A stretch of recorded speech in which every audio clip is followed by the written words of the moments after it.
Dr. Eric Kelly III and a host of phenomenal speakers from all around the globe for this 7-day virtual event that you don't want to miss. The mission of the Black Business Expo is to raise scholarship money from kids all the way from high school all the way from college. The Black Business Olympics is one of the largest Black business showcases in the world. It is an opportunity for businesses and companies to showcase their businesses globally. We are going to be giving away laptops up to $5,000 away to students. Again, I'm Olivia Appleberry, the founder of 2 Cents Finance and one of the speakers for the expo. I am so excited to see you there. For more info, go to www.blackbusinessexpousa.com or call 919-308-9090 and hope to see you there.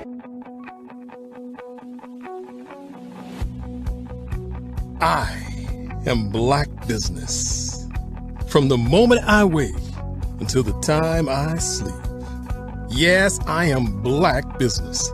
I am Black Business. Tell me, are you Black Business? I am Black Business. Do you support Black businesses? Listen, I support Black business because I am Black Business.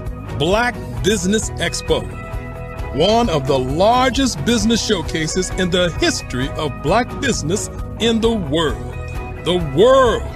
Sign up today at www.blackbusinessexpousa.com or call 919-308-9090. I am Black Business. I am Black Business. From the moment I wake until the time I sleep, I am Black Business. I am Black Business. Are you Black Business?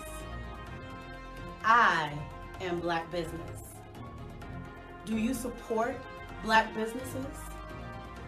I support Black business because I am Black Business. Black Business Expo, one of the largest business showcases in the history of Black America in North Carolina. Sign up today at www.blackbusinessexpousa.com or call 919-380-9090. I am Black Business. I am Black Business. From the moment I wake until the time I sleep, I am Black Business. I am Black Business. Are you Black Business? I am Black Business. Do you support Black businesses? I support Black business because I am Black Business. Black Business Expo, one of the largest business showcases in the history of Black America in North Carolina. Sign up today at www.blackbusinessexpousa.com or call 919-380-9090. I am Black Business. I am Black Business. From the moment I wake until the time I sleep, I am Black business. I am Black business. Are you Black business? I am Black business. Do you support Black businesses? I support Black business because I am Black business. Black Business Expo, one of the largest business showcases in the history of Black America in North Carolina. Sign up today at www.blackbusinessexpousa.com or call 919-380-9090. I am Black business. I am Black business. Over the past few years, we've seen the growth of existing and new initiatives focused on financial inclusion, building global networks, and reducing the wealth gap in response to the idea there's not enough seats at the table. Whether their outcomes are to increase the representation of Black executives on corporate boards, ensure an inclusive global economy, or to create new U.S. African commercial pathways, the strategies are often carried out by separate programs. The question is, should they be? With the continent of Africa being home to more than half of the world's fastest growing economies, the youngest workforce, over 400 companies generating more than $1 billion annually, 700 generating more than $500 million annually that are poised for growth, and being the destination of nearly $5 billion in venture capital in 2021. Diversifying U.S. and Africa commercial engagement by building bridges between African businesses and their U.S. diaspora should begin being seen as mutually beneficial. From helping to reduce Africa's enormous capital gap to catalyzing two-way trade opportunities, the COVID-19 global pandemic hopefully has taught us that global challenges and opportunities are more interconnected than we thought. During the pandemic, African companies like Unicorn Flutterwave, insurance provider Reliance Health, ride-hailing app Yasir, and 54Gene, the continent's first bank of DNA on people of African descent, proved that when African companies have access to networks, capital, and information, they grow big, grow fast, and create solutions that are valuable to the world. This is why BDirect was created. We are the first U.S.-based but African-centric board preparedness and board search company designed to connect U.S. Black talent and corporations to African businesses. Unique and fundamental to BDirect's success is our process of helping board candidates adapt their experience and networks to an African context before they're connected to high-growth companies that are looking to locally and globally scale. From our focus groups with African business execs and government leaders, we don't ignore the sentiment that business is easy, but people are hard. Having a pool of board candidates with hard-to-access networks and extensive experience across the business life cycle, including successfully raising capital, is table stakes for an initiative like this. So yes, we have that. But corporate or entrepreneurial success in the U.S. does not guarantee success in Africa. Developed alongside industry partners on the continent, our training program, BDirect Prep, is designed to transpose their experience to create cultural comfort, understanding, and a commitment to helping businesses in Africa scale. Our board governance sessions are African continental and country specific, integrated with cultural awareness and dexterity training, masterclasses led by African industry execs, and mentoring and coaching from African continental-based facilitators. But even more unique to BDirect Prep, we cap off our training program with an immersion trip to help candidates that have not been to Africa before see and feel Africa's complexity and opportunity from African soil. We all know traditional network-based board placement has historically left a lot of us out of ever really being in the paid board pipeline. Our strategy supports the work of many great organizations that are successfully filling seats at U.S. board tables by creating more tables for those that are still left on the sideline. It's time to start seeing the role and value of U.S. Black talent and businesses on the continent of Africa differently. Old perceptions and habits limit economic inclusion. Let's transition Black talent and the African businesses they will support from the periphery of the global economy to its core. Living in a global lockdown, we all know now how fast local and global economies can change, and see the value of having businesses that hire, strengthen local value chains, and even grow globally.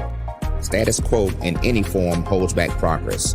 We must democratize U.S.-Africa commercial engagement by socially and economically connecting cultures that have long been disconnected. It's time for Africa's U.S. diaspora to redefine their global value by helping African businesses scale continentally and globally. Ladies and gentlemen, and fellow professionals, please allow me to introduce myself. I am David Jones, the co-founder and CEO of the Hello LLC, where I am passionately dedicated to guiding individuals and businesses toward their own return on time investment. Time is my only competition.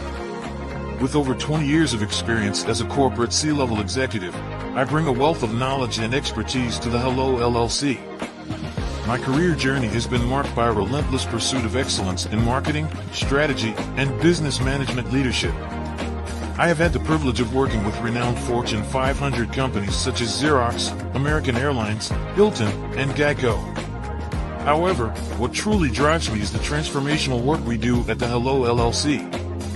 We are pioneering a new approach to business in the metaverse, where we empower businesses and individuals to build strong foundations, automate their processes and systems, while thriving in the ever-evolving digital landscape. More than just a 3D digital marketing agency, the Hello LLC is truly a community built on love, kindness, and integrity. We want more for you than from you. As I often say, collaboration is the new competition. In an era where time is the most precious commodity, I am here to guide you toward your own return on time investment, because if time was sold in stores, it would be sold out. With a deep commitment to excellence and a strong belief in the power of community, I don't just lead a company, I lead a movement into the future of business. Ladies and gentlemen, it is both an honor and a pleasure to be your guide on this remarkable journey. I am David Jones, and together, we will embrace a future marked by success, collaboration, and the transformative work we do at the Hello LLC. Hello stands for helping everyone live life optimally. So, let's make that pivot together and start living life optimally today. Social media is evolving. It's more vibrant, more colorful, more energetic, and so are you. It's not just photos anymore. It's video, it's audio, it's subscriptions. And now there's Fanbase, a new monetized social network. Fanbase delivers the complete native app experience with full content monetization for every user. No algorithms that shadow ban your engagement or growth, and no ads. Follow anyone for free and subscribe directly to your favorite creators for $4.99 a month. Plus, show some love by tipping on any post. Also, make a Fanbase page and monetize your content the same way. Finally, connect with your followers by posting the amazing content you already create. And now, get paid for it. It's time to energize and monetize, because everyone's a fan of something and everyone has a fan base.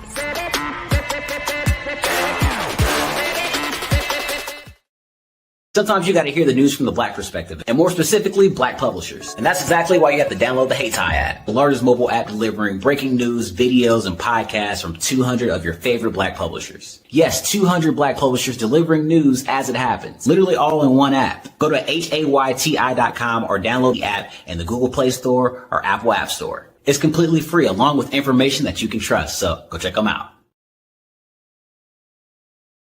Hello, I am Dr. Eric Kelly III, the visionary strategist and founder of the Black Business Olympics.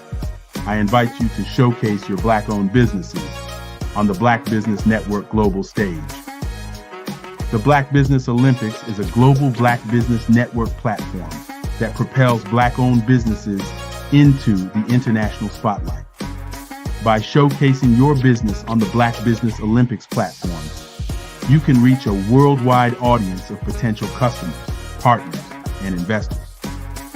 You can also establish yourself as a thought leader, an expert in your field, attract lucrative partnerships, and more speaking engagements. In addition, the Black Business Olympics platform provides a valuable opportunity to connect and collaborate with like-minded entrepreneurs and business professionals from around the world. This can lead to new business opportunities, ideas, and relationships. Finally, by sharing your story and expertise on the Black Business Olympics platform, you can inspire and empower others. This is a powerful way to make a positive impact on the world and leave a lasting legacy. If you are a Black-owned business owner, I encourage you to seize the opportunity to showcase your business on the Black Business Olympics platform. It is a once-in-a-lifetime opportunity to make an indelible mark on the world. Be one of the 1,000 visionary entrepreneurs who are changing students' lives, shaping industries, and leaving an unforgettable legacy for their families. Unleash your voice on our global stage and watch your business thrive. Black Business Olympics is one of the largest Black business showcases in the history of Black business in the world. Yes, the entire world. Just give me a call today at 919-308-9090.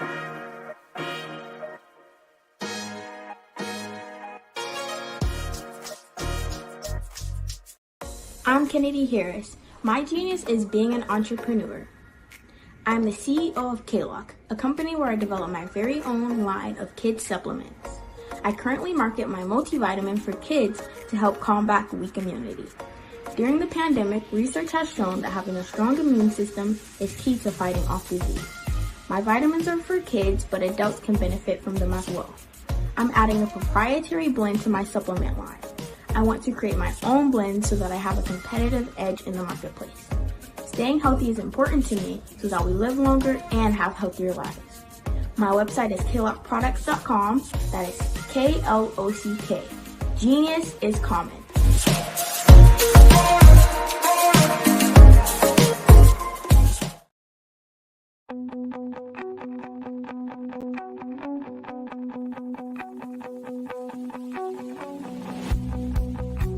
I am Black Business. From the moment I wake until the time I sleep. Yes, I am Black Business. I am Black Business. Tell me, are you Black Business? I am Black Business. Do you support Black businesses? Listen, I support Black business because I am Black Business. Black Business Expo, one of the largest business showcases in the history of Black business in the world. The world! Sign up today at www.blackbusinessexpousa.com or call 919-308-9090. I am Black Business.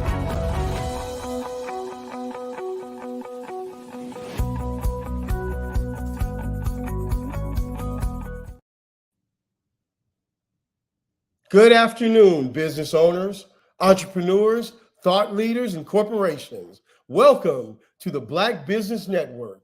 My name is Kevin Hooks. I am your business moderator for this afternoon on the Black Business Network. The Black Business Network is a 24-hour business network showcasing Black businesses, business owners, entrepreneurs, and thought leaders worldwide. We have speakers from North Carolina, London, Singapore, Africa, Japan, and cities all over the United States. The Black Business Network is a global community sharing its business knowledge to empower, inspire, and educate businesses about business. Our first speaker is Kimberly Inez Mays. Kimberly Mays, founder of Creative Digital Systems, is a digital marketing fanatic, marketing automation evangelist, speaker, and trainer. I present to you Ms. Kimberly Mays. Thank you, Kevin. Genius is common, and I'll see you on the other side. All right. Hello, everyone. My name is Kimberly Inez Mays, and as I was introduced, I love all things technology and digital marketing.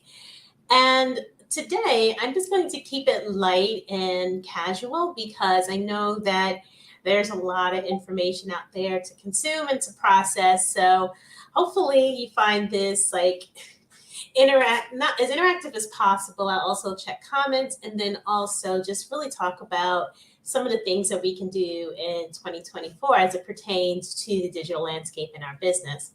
So a little bit about me is that I started in my profession all the way back in, I would say, even the late 90s. Even though I was a high school student, I always remained super curious. And the thing is about me is I always really love to build. So if there was a solution or if there was like some sort of problem to be solved with computers, I was always the one staying up late and just fiddling around. So through that curiosity, I learned how to create websites, learned how to code, and learned how to do a lot of things that really now pay dividends when it comes to promoting one's business, oneself, and really just making sure that you have the appropriate online marketing collateral out there. So fast forward all the way to today, not only do I do websites, but I also do email marketing, automation, and now you may have heard of a little thing called AI. So AI is something that is very near and dear to my heart because just like a lot of the other technologies before it, sometimes people don't understand it, fear it, and then worst of all is they avoid it. And the thing that I want to talk about today is how not to avoid artificial intelligence, what it is, what it isn't, and how you can use it. So what it is, and you may have heard of it, you may have heard of at least one AI tool, one of many. The concept is not new, by the way, but a lot of these tools are. You may have heard of the big one, ChatGPT. It's made by a company called OpenAI, and that is just but one company that is making these AI tools. So they all use what's known as natural language processing, which takes large data sets from all over the internet, all over scholarly resources, articles, and really compiles it and organize it in a way that when you give it a command known as a prompt, you get an intelligent response back. Now, this is not by accident. It's not magic. It's through deliberate and meticulous programming of the model. Now, why am I going into all these technical details? Well, it's good to know how things work at a high level, even if you're not going to be doing that work. Because here's what it means for your business. It means that you can use these tools trained on data from all over to now do your market research, your content creation. You can use it for just about anything that you think of.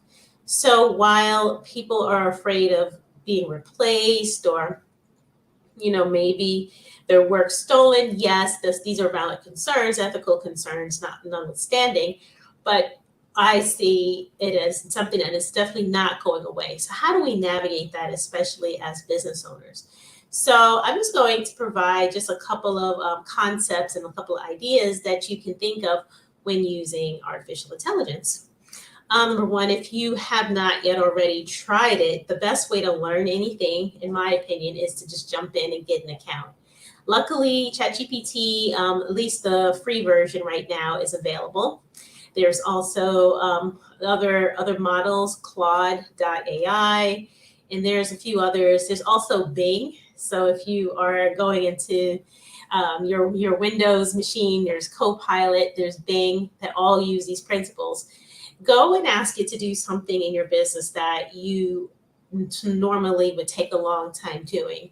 Like you can command it to write a follow-up email to lead or a prospect or a peer. You can use it to write a social media post. You can use it to do a bunch of stuff. See what you get out based on what you put into it. And over time, you will find that different things that you say or different things that you prompt it with will yield different results. And that is really the best way to learn, is by experimentation and by observation. Just watch what other people are doing, join groups, ask questions, and get very curious, because I believe that out of the curiosity, we can build really, really cool things. And just check it out. See what it's like for your business. See if you can cut down some of the mundane things you've been doing. Now, for quite some time, for years, I talk about marketing automation. So how does artificial intelligence and marketing automation kind of go hand in hand?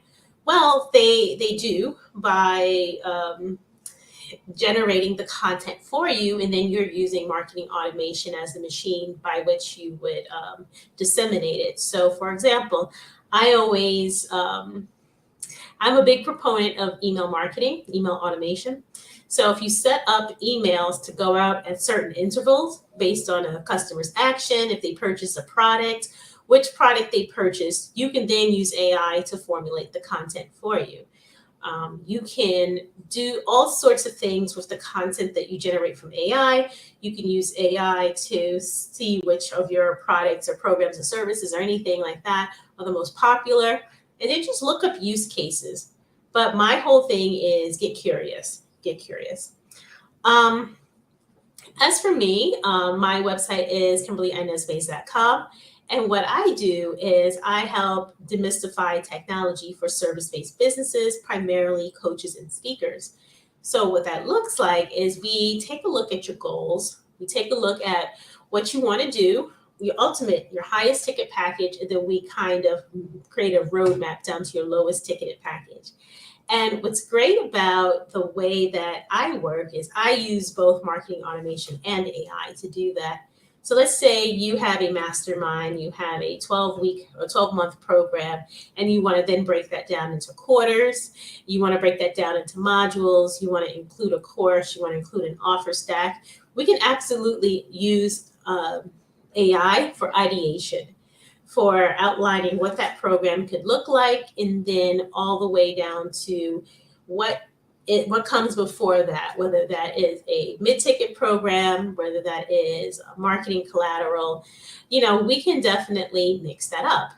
And remember what I said, marketing automation really just disseminates all that great content that you've created. Now we can use AI to formulate that marketing plan, revise it, refine it, see if it works for you, even get the step-by-step execution down to a T. Because remember, these models have been trained on a lot of data. So this data, if we were to go out and try to procure it on our own, it would be very difficult to do so because, again, we don't have the time, energy, or the reach that the model has already done for us. So these are the things that aren't really talked about when it comes to using some of these tools. It's just like, okay, it can create an email, create a landing page, create a sales page. But when you want to look at how do you use it for ideation and research, it can do so much more. And the only way you could do that is by getting very curious about what it does and what it can do for you. So just keep that in mind, as if there's anything that is intimidating, overwhelming, scary, or whatnot, you can always use your own sense of curiosity and adventure to navigate you through it.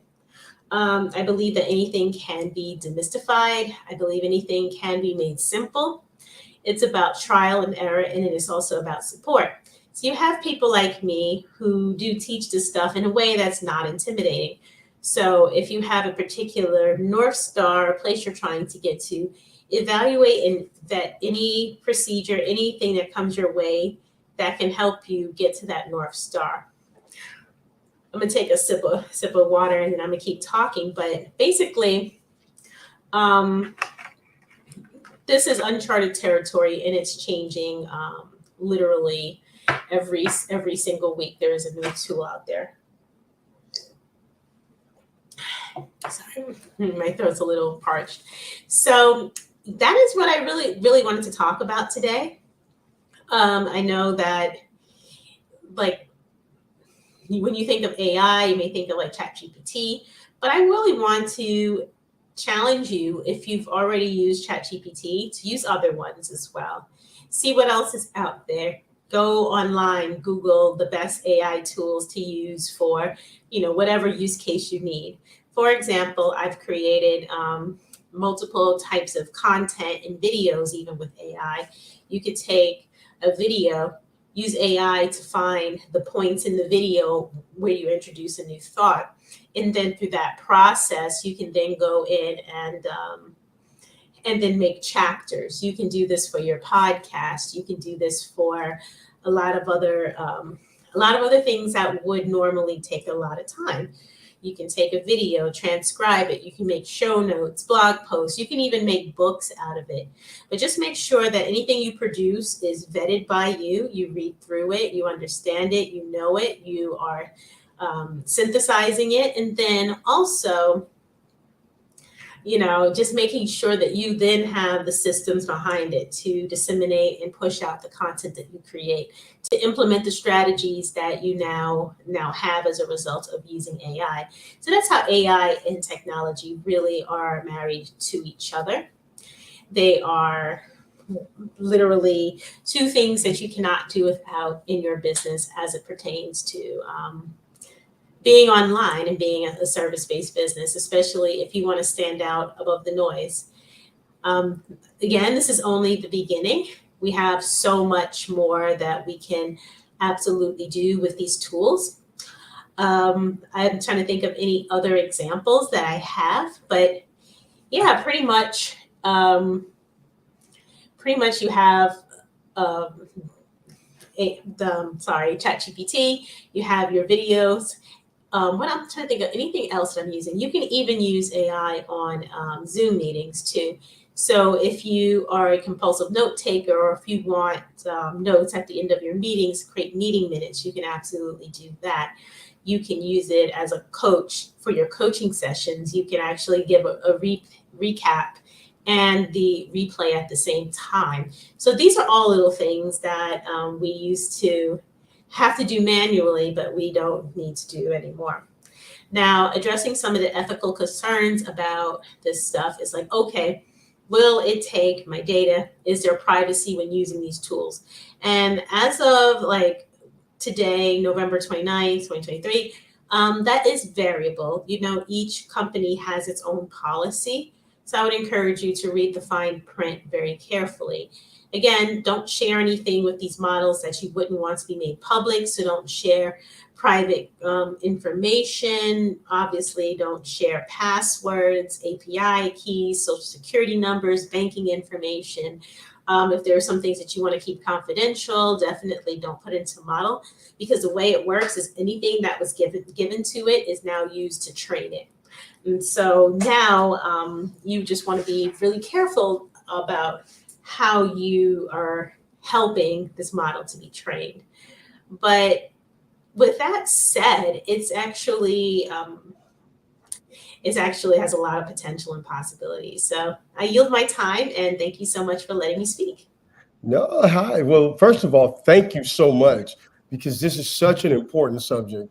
And I think that there's so much more that we can learn. I really love the space that you're working in. So you talked about a few platforms like ChatGPT. I've heard of other platforms like Bard and Bing Chat.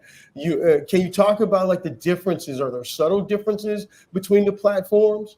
Yeah, I could definitely talk about the differences. So I haven't used Bard too much, but I have used another one called Claude, and then another one, basically Bing Chat is a derivative of OpenAI's system. So like Bing Chat and ChatGPT are really similar, kind of sister programs. But I would say the differences are just in the models themselves. So you may put the same prompt into one and get a totally different result as if you put that same prompt into the other. Each platform has the date by which that model has been cut off. So for example, ChatGPT used to be current as of like 2001 or 2020, like 2021, 2022. So, each one has its own, library of knowledge. And so I say the best way to get the best result is to try them all. I love that. So you mentioned the word prompt. What does that mean relative to a platform like a ChatGPT? Can you give us an example? Yeah, so prompts are basically the instructions that you give the model. So let's say you just have a casual talk with somebody, or just if you're talking to the AI, you may say, create me 5 inspirational quotes for the day. That's a prompt. Now that's very vague. So what you might get out of it is not exactly what you want. You may need to refine a little bit. You say, maybe give me 5 inspirational biblical quotes for Thanksgiving or something like that. And then the more specific you are, the more tailored your result will be.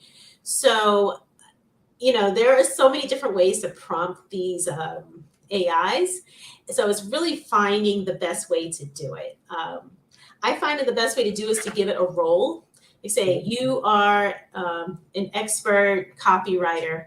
You're an inspirational writer. Please create me 5 quotes. And then the quotes that you give it will be different because now it's thinking, okay, well, let me pull from, these inspirational writers or something like that. So, I say that there are a lot of people out there selling prompts, and it's not a bad thing, but I say this knowledge is also available for free if you're willing to play around with it and then to see what works for you. So like, for example, just to make sure I understand this properly, if I'm like, for example, want to be a hip hop artist, I could say, so I want to make a song and I want to combine Biggie, Tupac, and Nas, and I want the lyrics to talk about this. And it might give me examples. Yeah, it would give you examples. Now, I will say the caveat that each model has been programmed with like filters or sensors. So it may not talk about everything those rappers talk about. So yeah, but it will try to mimic their style. So one fun thing that you can do is say, okay, well, give me a rap song, but in the style of Shakespeare. So it'll like give you that Shakespearean style and things like that. So, you can have it give you back information in the style of a person. I've had it write rap songs for me before, but it's not really good, but yes, you can absolutely do that. So if you like Ernest Hemingway or any of the inspirational writers out there, you can definitely say you're influenced by so-and-so. I can hear Romeo. I'm not a rapper. I just really think that's awesome that you can use the tool. And I feel like that's what it is. At first, when I first started hearing about it, I was afraid, especially as a person of color, if I used something like that in a workplace environment, that someone was thinking I couldn't do my job, that I was cheating. This sounds more like it's a collaboration tool than a cheat code. What do you say to that? Yeah, that's exactly it. So some corporations have blocked it. And some corporations are now making their own AIs for their staff to use. Like Samsung, for example, made its own because it didn't want its developers putting in passwords and secrets and stuff into ChatGPT. But I say that it's more of a tool, really, because it sounds awful, but garbage in, garbage out. So if you just say, okay, write an essay for me, and then you copy paste and then just go give that essay away, you can get inaccurate information. You can get things that are wrong, and then it won't sound like you. I know especially for ChatGPT, it has a particular writing style. It uses a lot of words, and it's very detectable.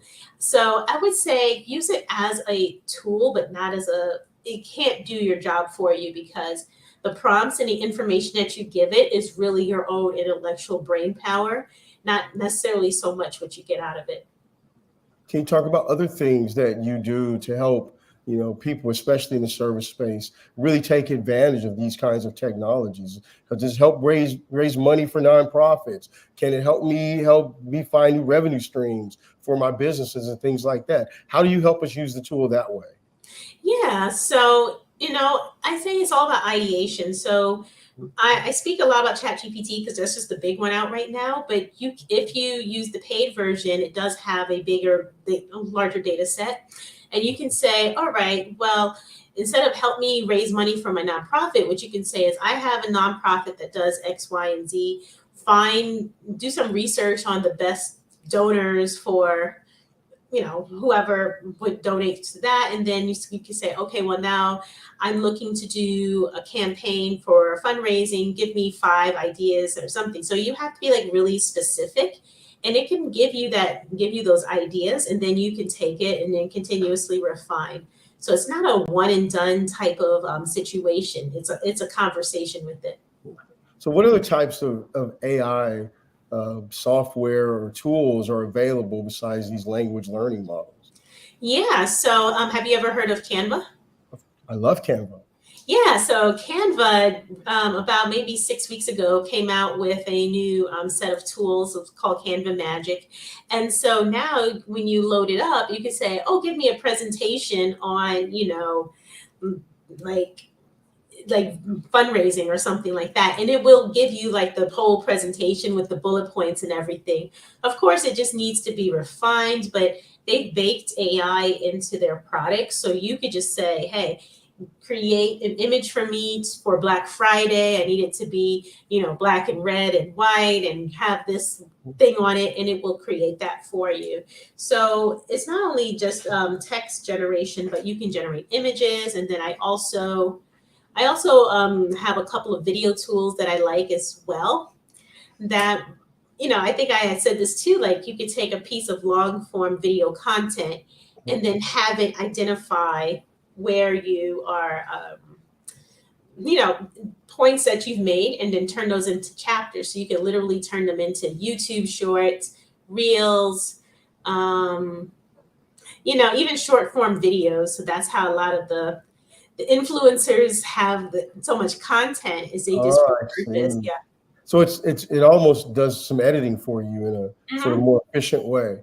So that's interesting, because one of my big concerns, now you touched on it a bit, was the challenges it might face, if using a product like Canva. And for those of you who don't know what Canva is, it's sort of similar to PowerPoint and other presentation software tools like that.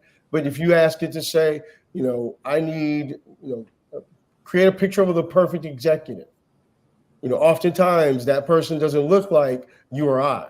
So are there things that we could do to make it, be a little bit more culturally competitive and competent? Yeah, and you raise a really good point too, that there is still a bias. If I wanted to generate images, I have to specify I need a Black person, and I think that that's just something that I've just gotten used to. And I think there is now more of a push for diversity in the data sets, but the companies aren't going to tell you, okay, well, I tweaked the algorithm to do X, Y, and Z. But that's why I say just test a bunch of them out. But typically, yeah, you probably will need to refine it a little bit, and then just really vet the content, really vet what you're getting back. I mean, it's trained not to give like controversial answers, but every now and then, something might slip in. So you just have to be really cautious about what you submit. There was an incident that I read about a little while ago that a lawyer actually got fired because I think he was writing a motion or writing something, and he was really busy and he used ChatGPT, and I think he just did a direct copy paste, and it had factual errors in it, references to cases that never existed. So that's kind of an extreme example of somebody using it the wrong way, and of course, it's probably very embarrassing for him. But yeah, you always have to just make sure that it's correct. So the moral to the story is, if you use it as a person, something to help, and you make sure that you put your touches on it, then you'll make sure that it protects you and serves you, rather than put you in an embarrassing situation. That's so interesting. So what other kind of technology supports, other than AI, can you and your organization provide for your customers? Yeah, absolutely. Thanks for asking. So what we do, or what my team and I do, is we help business owners set up marketing, automation, and funnels. So usually in the past, I've come on here and I talked about funnels and emails and stuff, but basically I believe every business should at least have an email list to start out with. There are so many businesses that don't have an email list, and I think that's unfortunate. Just because, for the simple matter of fact, is that email is still the highest return on investment of communication. I know social media is very appealing, and everybody's like, oh, I gotta get on social, but you could be locked out of your account. And then also it controls who sees what when. You have no control or dissemination of any particular piece of content. Because when you post, it doesn't show your entire audience. It shows people in bits and pieces, and it has an algorithm based on engagement and a lot of other things that they'll never tell us. So I encourage everybody to have an email list. Even if somebody's bought from you, interested in working with you, you give away a freebie or anything like that, definitely have an email list. It'll go a long way. And then once you have an email list, that's where I kind of come into. It's like, all right, how do you keep your email list engaged? How do you make sure that you're top of mind? So when you send your next email, people remember who you are. So sending email is still something that people complain to my face. They're like, oh, I don't send email in my business because I delete all my emails. And I've had people just play that contrarian thing with me, but I'm like, you've checked your email today. So even if you didn't open all the emails, you still had a second in which you remembered the businesses that are mailing you. And chances are, even if you say it's annoying, you didn't unsubscribe. So how can you say email's not going to work for you? Right. So, that's a big one. And then it's about the series of communications, and it's about giving the right message to the right person at the right time. So that's probably a long-winded way of saying, yes, I work in email and I make sure that it goes out correctly. So do you have any work that you're really proud of that you could talk about and share some examples of? Yeah, so I have a lot of stuff, but really what I'm the most proud of is just giving people aha moments. Not only am I just really behind the scenes in front of a computer doing work for people, but I really love just giving people fresh ideas and fresh concepts and just even empowering them to do it themselves. That's what makes me the happiest when somebody says, "Oh, Kim, I've been following you and taking your courses and stuff for a while, and my email list for my program has grown. I now know how to send an email. I now know how to put together a landing page and a lead magnet and a funnel. And now I'm making sales and stuff." That makes me happy because, I can do work for people, but if they don't use what was built, it doesn't do anything. But when you kind of show people, even if they don't do the work, but they understand it, that's a bigger win for me.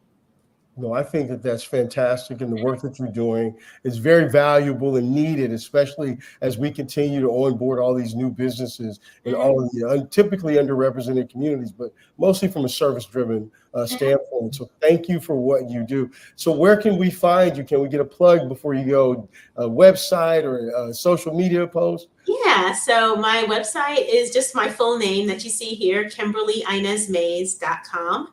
And then in there, I have a link to a freebie, which is one of the chapters in my book. So I've also written a book about marketing. I should have it here with me. So I did write my book.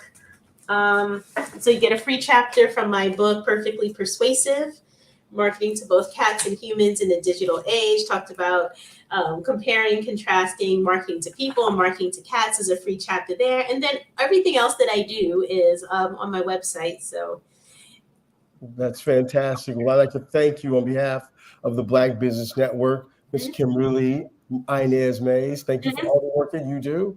And genius is coming, and I'll see you on the other side. Thank you. Bye. The Black Business Expo's mission is to raise funds for high school seniors going to college or K-12 entrepreneurs. This expo is a fundraiser for students, and you may go to www.blackbusinessexpousa.com to donate to the scholarship fund, or use the Cash App that's on the screen below. Our goal is to give laptops and up to $5,000 to 10 students. Students can register online at www.blackbusinessexpousa.com. Every dollar counts. So we want to remind you to donate to the scholarship fund. And we want to thank our Black Business Expo USA sponsors: NC100, Moody Capital Partners, Suede Soul, Lotus Reach Coaching Training, Hello LLC, Carolina, Virginia Minority Supplier Development Council, Step Management, Barbara H. M. Smith LLC, Margie McLean Foundation, Inc., 5-Star BDM Media, Genius is Common, Earth Essentials, Mullane Shiny Global, Executive Women's Success Institute, The Quality Coaching Company, Superwoman Business Services, Creative Force Studios, Lee Entertainment, Artistic App Design, Black Business Expo USA. Genius is coming, and I'll see you on the other side. What if you could build your own city?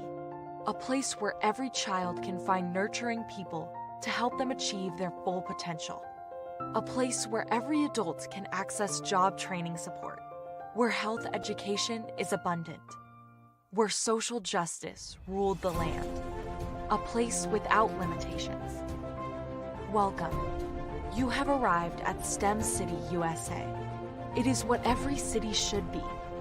A safe and trusted community where you find people and resources to help you become everything you are and beyond. STEM City is unlike anything you have ever experienced. It is a digital twin of the world around you, only better. STEM City is about energy and soul renewal. It is more than a digital world. You can almost feel the power of live cultural events, music, and theater. STEM City promises a better future for children with caring mentors and hands-on activities with dedicated tutors to support our youth. STEM City is your passport to a healthy lifestyle with weekly events addressing our community's many issues. STEM City is your financial well-being with helpful information on wealth management, career advancement, job training, and so much more. STEM City is the community you deserve. It is the city where your dreams can come true. STEM City USA, a place in the sky that is accessible to all who reach for the stars.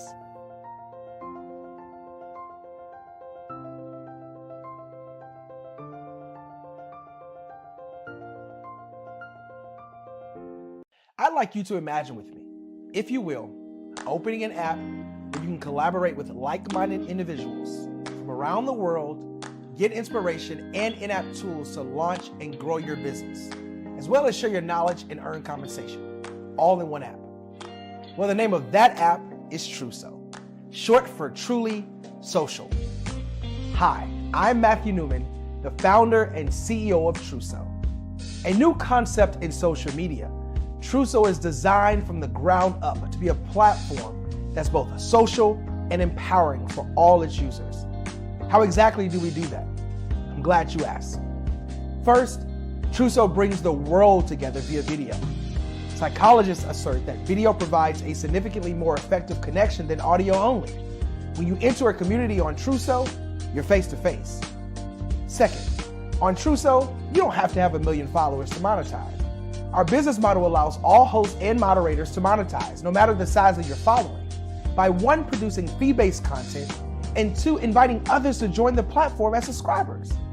Even more, Truso has an in-app resource library with over 100 free resources, forms, and documents to help you build your brand and grow your business.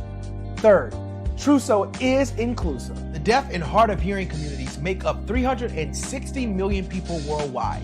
Unlike audio-only apps, Truso embraces its community, providing a networking platform that allows them to participate via video and closed captioning.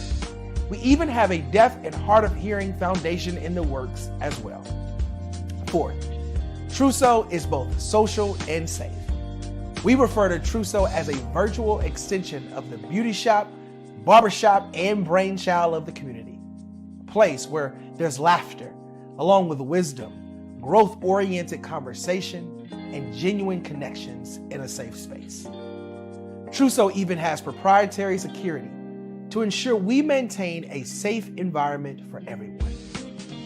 Where are we at now? Truso is live, y'all. We've launched in beta and we're acquiring users daily. We have an incredible development and marketing team, plus amazing celebrity influencers at the table, helping us spread the word around the globe, beginning within the African diaspora and beyond by creating a safe space for growth, connection, and collaboration. We're truly excited about Truso. We've created something special for which there is a global market. And we invite you to embark on this journey with us as a shareholder. The future for Truso is truly bright. Join us and let's go there together.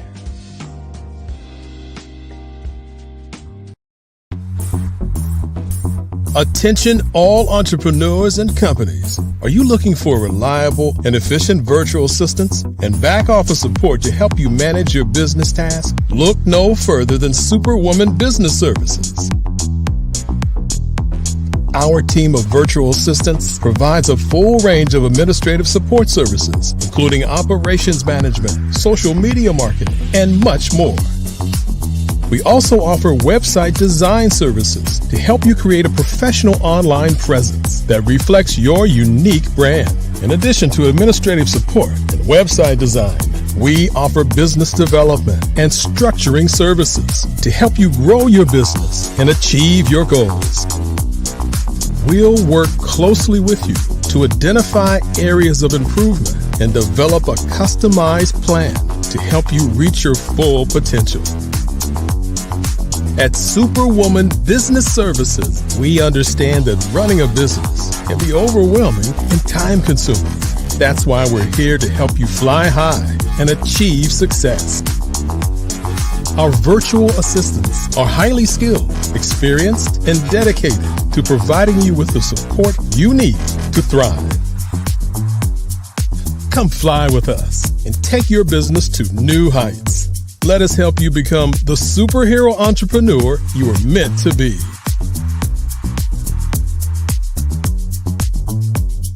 Contact Superwoman Business Services today to learn more about our back office support services.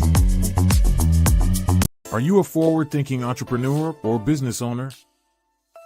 The world is changing faster than ever, and it's time to pivot and adapt to the future. Hello LLC is here to help you do just that. Hello stands for helping enterprises leverage leading-edge optimizations. Our innovative solutions can streamline operations, reduce overhead costs, and give you a competitive edge in a market projected to reach $5 trillion by 2030. By pivoting to the metaverse, businesses can tap into a rapidly growing market that is projected to be a significant part of daily life for 25% of Americans by 2026. As a full digital metaverse agency, the Hello LLC can help you create custom solutions to streamline operations, increase productivity, reduce costs, and drive brand recognition. Why should you pivot to the metaverse with the Hello LLC? By leveraging cutting-edge technology, you can provide immersive experiences for your customers, expand your global reach, and unlock new revenue streams. Contact us today to make the pivot.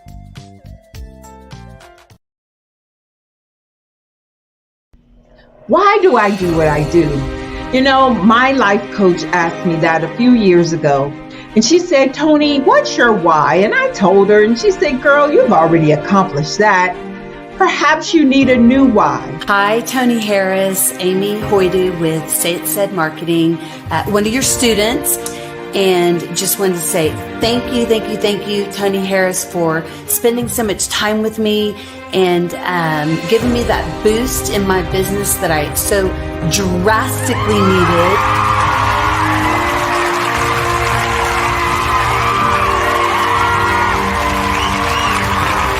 My why is to touch, move, and inspire my clients to take drastic steps to be better than they were before they met me. I'm a resource. I'm a connector. I want to help people build deeper relationships that are beneficial to their life and business. That's what I do best. So, first thing you got to do is show up. And speaking is a way to magnetically attract your ideal client to you. How many of you use social media that way? Absolutely, and this is how you look to the world. Drastic steps are the steps that are needed to be successful. And my business is drastic denotes a mindset. Getting out of your comfort zone, doing something that you don't necessarily feel comfortable doing, want to do, but you know it's a necessary step to be successful in your business. I get the most satisfaction when I see my connections flourishing into relationships long after I am gone. Hi, my name is Jasmine Augustine with Media Jasmine, and I've joined several networking and referral groups in the area. And Network in Action Northeast Houston with Tony Harris Taylor is one of the best organizations that I've joined. I love that piece of what I do, and it is what fuels my fire.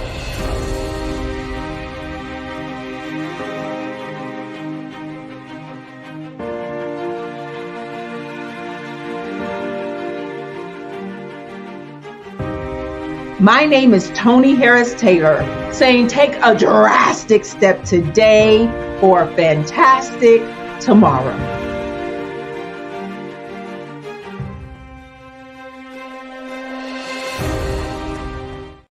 What guess to me it's a creative expression of something from nothing.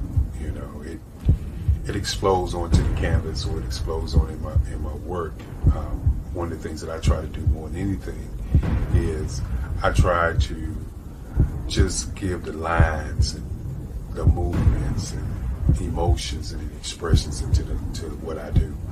Art really means to me a chance to express how I feel deep down inside. Most of my art begins as a thought that I might have, you know, whether it's sports, whether it's history, whether it's a woman or a man. It pretty much starts as an idea of thought before I get into the actual image of what I'm going to draw.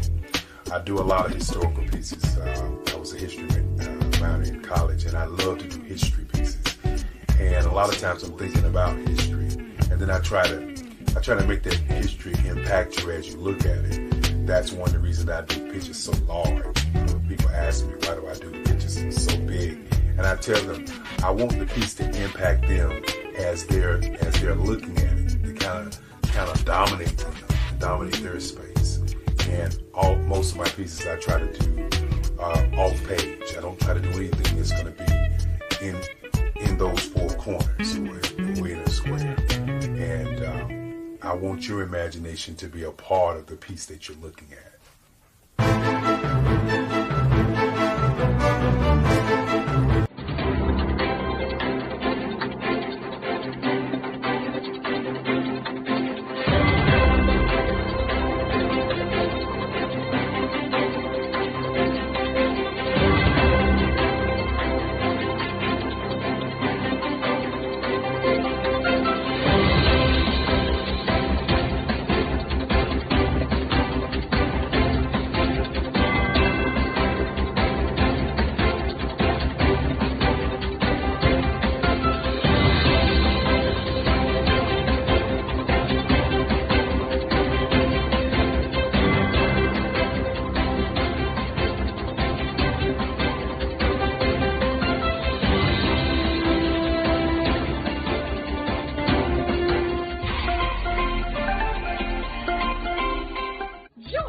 Dr. Eric Kelly III and a host of phenomenal speakers from all around the globe for this 7-day virtual event that you don't want to miss.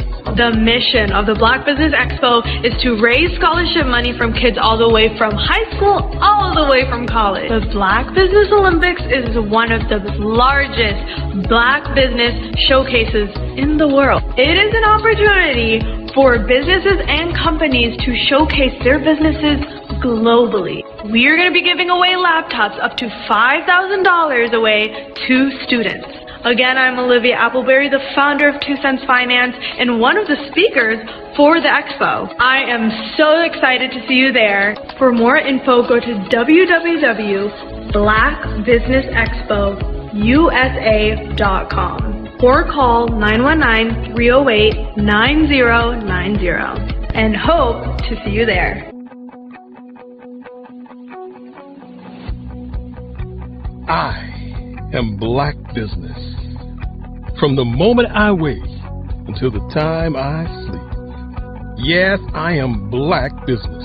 I am Black Business. Tell me, are you Black Business? I am Black Business. Do you support Black businesses? Listen, I support Black business because I am Black Business. Black Business Expo, one of the largest business showcases in the history of Black business in the world. The world! Sign up today at www.blackbusinessexpousa.com or call 919-308-9090. I am Black Business. I am Black Business. From the moment I wake until the time I sleep, I am Black Business. I am Black Business. Are you Black Business?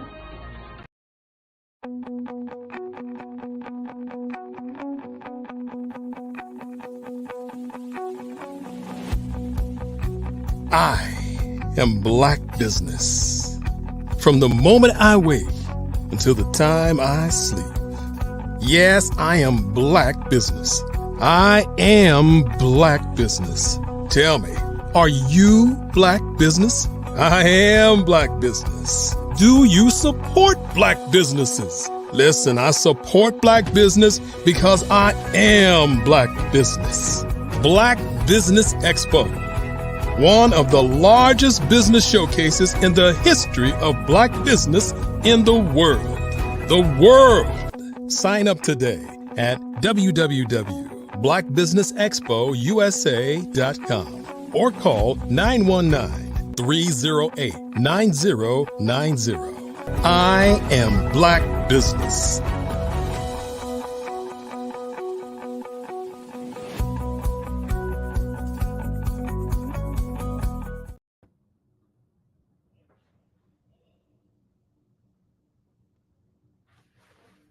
Good evening, business owners, entrepreneurs, thought leaders, and corporations.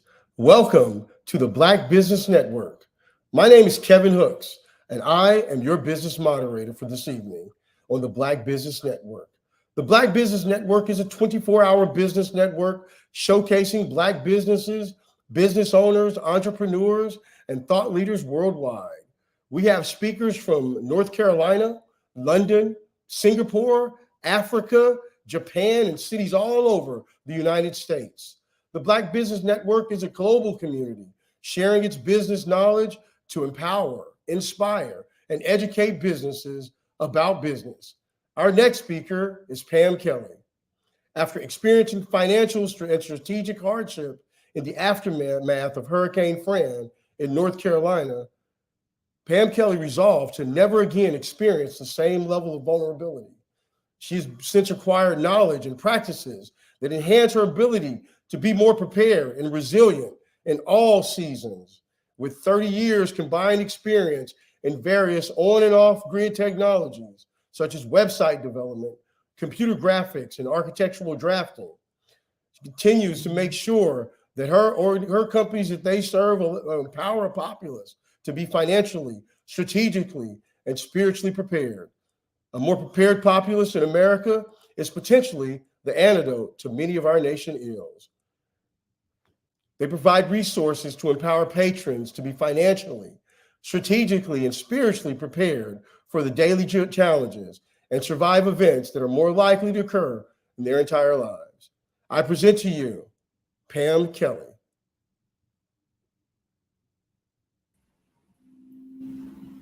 Genius is coming. Good evening. And I'll see you on the other side. Enjoy. We're looking forward to it. Thank you. Thank you. Thank you, Kevin. And thank you to Dr. Eric Kelly with the Black Business Network. And I'd like to preface the information I want to share with you tonight with a statement that I believe and to be entirely true of the times that we live in. And that is, there can be no enduring social justice and access to economic opportunity for all Americans until a preparedness-driven economy is a part of it. And I'm going to elaborate on that statement a little later. But what I also want to share is a historical preface to my fellow futurists. And when I say futurists, I mean all of the Black Business Network entrepreneurs who have shared their information this evening, because by definition, a futurist is someone who believes in the future and prepares for it. So my comments are directed to all of you in the network and beyond who are listening tonight. So an essential historical preface to my fellow futurists. Every American of African descent descends from a prior generation that refused to give in and give up amidst the racial challenges and oppressions of their day. And due to our unique history in the Americas, we can lay claim to a unique superpower of epigenetic resilience, born of individual and collective refusal to lay down and give up the ghost while held within the inhuman captivity of the ships during the Middle Passage. We are the remnant of the strongest, of the strong survivors. And mind you, we are now 46.8 million strong. So given that information and that reality on how powerful we are and can be, there is yet an ominous prediction that informs everything that I do. And I consider myself a messenger. I wouldn't say I'm a dynamic speaker or a life coach, but I do have a message. And when God gives you something to do, I assure you, he will not let you go until you have provided that message. And so there is an ominous prediction that awaits our young people. If we do not resurrect and deploy the economic futurist activism of our forefathers, it is predicted by 2053 that African American median wealth is predicted to fall to zero. Now, I've shared that information with many people along my preparedness journey when I first heard about it in 2017. And I'm often met with a lot of reactions. How can that be? Denial, that's not possible. Well, let me give you an example just from my experience of how that is entirely possible. Because my wake-up call came in 1996 at Hurricane Fran. At the time, I was working with an agricultural products company, making a good income, had a 401k, had savings in the bank. And so you would think that I would had it all together. But when the power goes off, you don't have access to an ATM. You don't have immediate access to a 401k. And so one of the things that I have found that everyone needs to contend with is simply having ample emergency cash. So for all of my confidence in my education, my certification, my assets, I found myself without any immediate liquid assets, very little, to get through 10 days without power, without communications, and with 2 young children. So as Kevin shared in my bio, I was able to overcome that basically just through faith and a resilience. Again, the resilience of our ancestors, that there is a core of futurism within us, that we've been through many personal doomsdays in America. And you end up becoming either 2 things. One who descends into just believing that there's never going to be a better day, descending into despair, or you become a futurist. And it was at that moment in 1996, I said, no matter how bad it is, it's going to get better. And so by faith and preparedness, and I realized that I had to change. So that is my story, and that is how I evolved to become a prepper since 1996. And I'm not a doomsday prepper. I am what's called a life cycle prepper, because there is no perfect preparedness plan for a doomsday event. In that event, you simply have to believe in prayer, believe that God has it all under control. And so it's really the everyday potential of doomsday, personal doomsdays, that I encourage people and provide services to help people develop what I call tier 1 preparedness. Again, dating back to my experience of not having enough emergency cash, that is the one thing that we do not consider in all of our financial preparedness. We do 401k, we do investments, but I am pretty grassroots. That's where I keep it. So I try to engage people with tips and products and services that help you acquire, first of all, that tier 1 preparedness emergency cash. So getting back to that statistic that I shared with you, that by 2053, unless we change how we manage collectively our income, our assets, it is possible that by 2053, African American median wealth will sink to zero.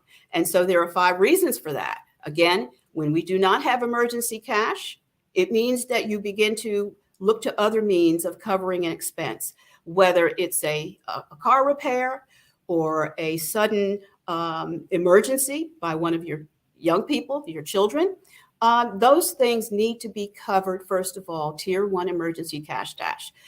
Also, we do not make preparation for our assets at the end of life. So there's two things, emergency cash stash and plus not making plans for end of life.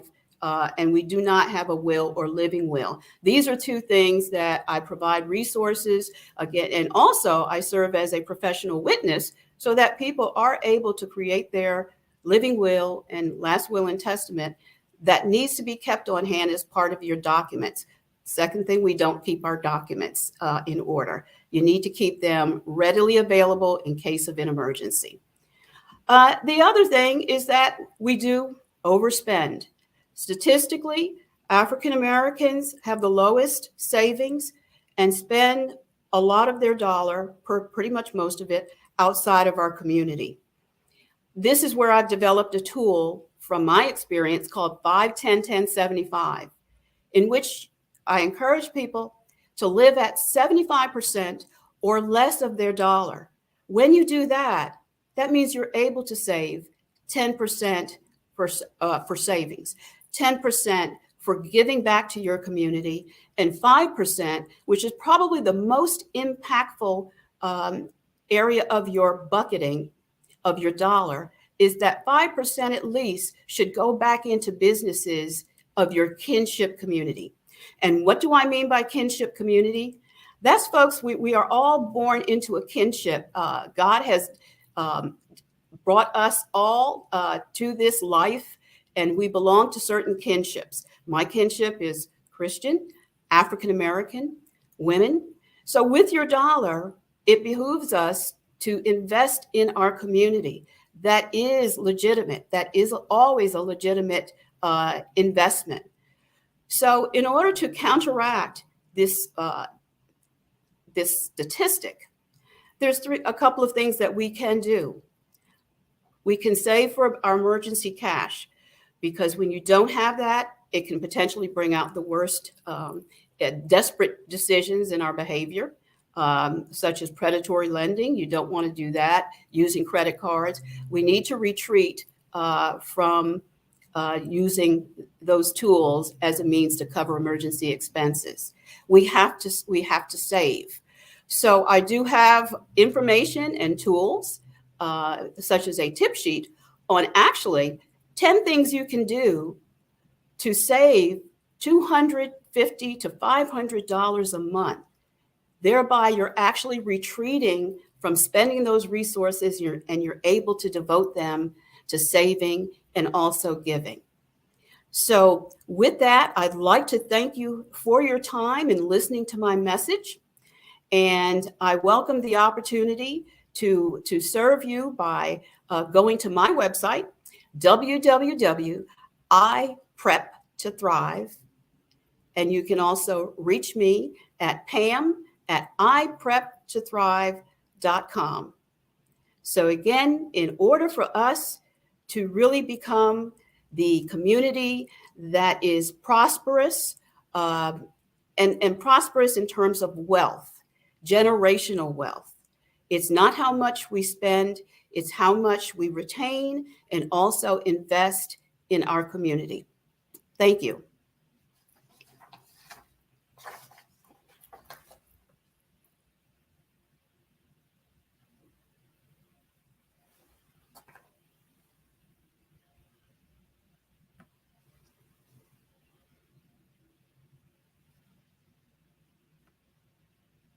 So if anyone, if Kevin or the moderators have any questions that they would like to ask about iPrep to Thrive, and to give you some additional information, you can go to my website, iPrep to Thrive, and you will find information about the tool that I have referred to called Cash Flow 5-10-10-75.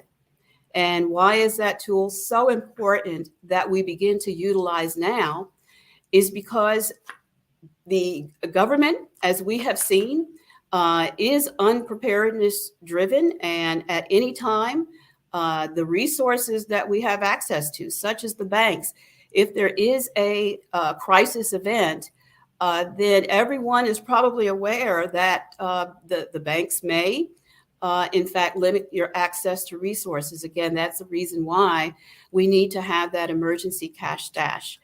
And to elaborate on that a little bit, everyone has a different, what I call a tipping point cash stash.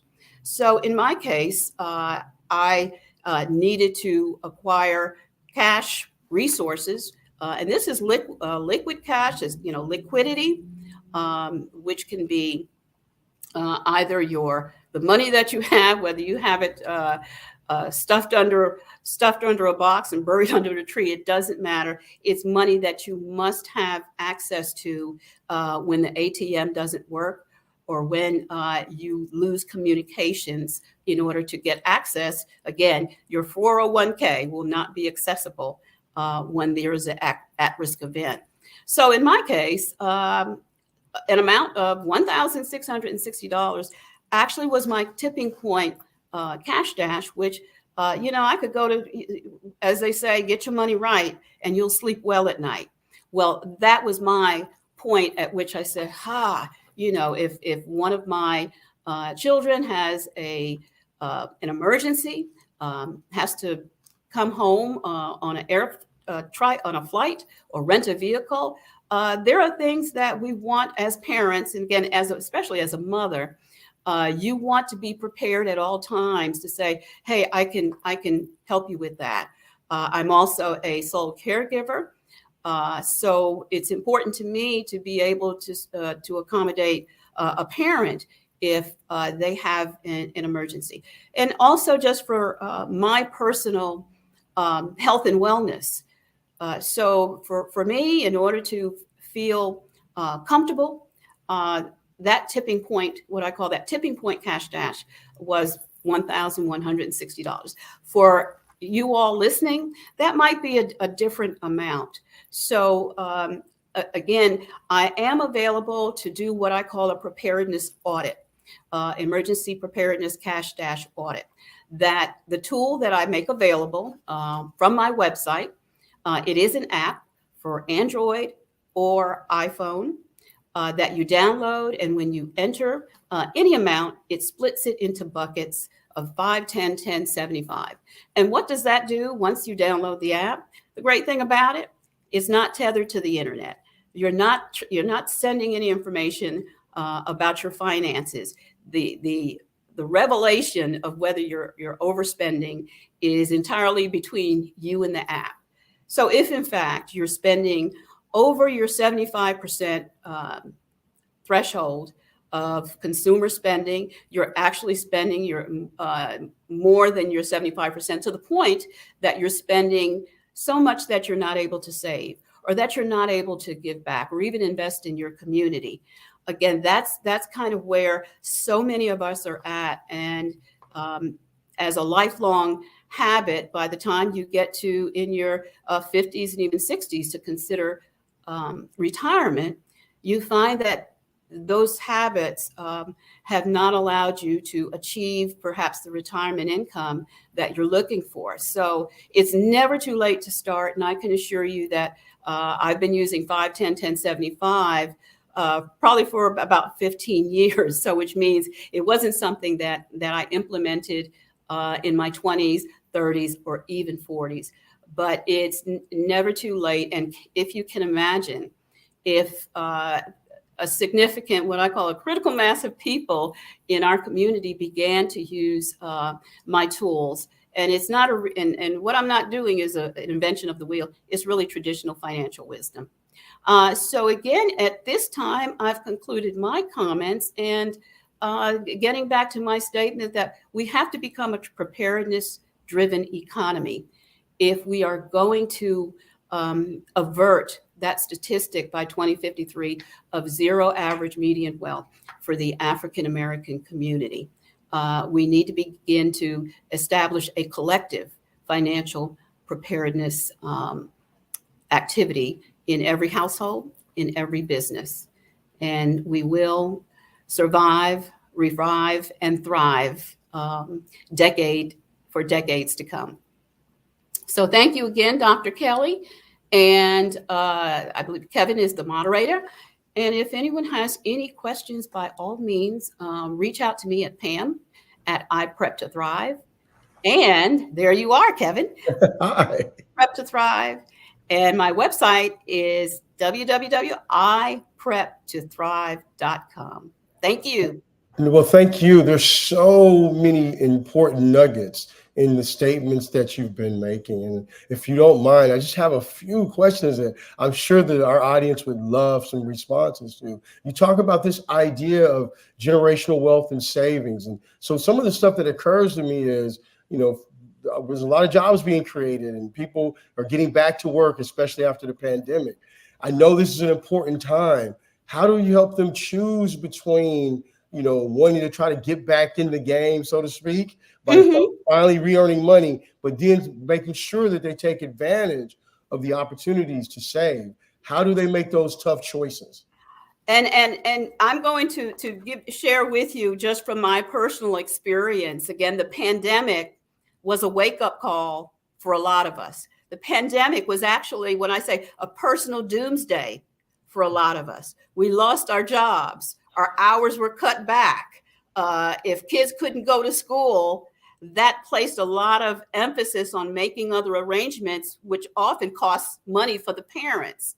So we came out of that experience kind of behind financially. And then when we were starting to normalize and get that money back and you want to pay off bills, here's what I had to do because I got behind too. You call your creditors. What I share with people is called cash flow 5, 10, 10, 75. To me, that is your cash flow. There's credit and there's cash flow. You've got to attend to your cash flow first, even if it means calling your creditors and saying, I am behind. Can we work out something to half that payment? Because now you have additional cash flow. And so it's a matter of habits that it has to become habitual, because if you can think back to the 60s before they had credit, the 50s and the 60s, our community, we did save, we did collectively help one another. And that's what I encourage people to hearken back to. Think about before there was credit. What did you do? You did not spend all of that dollar. So right. It's a recent pathology over the past 50 or 60 years when we've had access to credit, loans, that we've started consuming and over consuming our dollar. So you want to get us back to like the Black Wall Street days where we were a community and the dollar turned over like 27 times before it left the community. It turns over 20. Yeah, that dollar before we were even allowed to go into Macy's and places like that.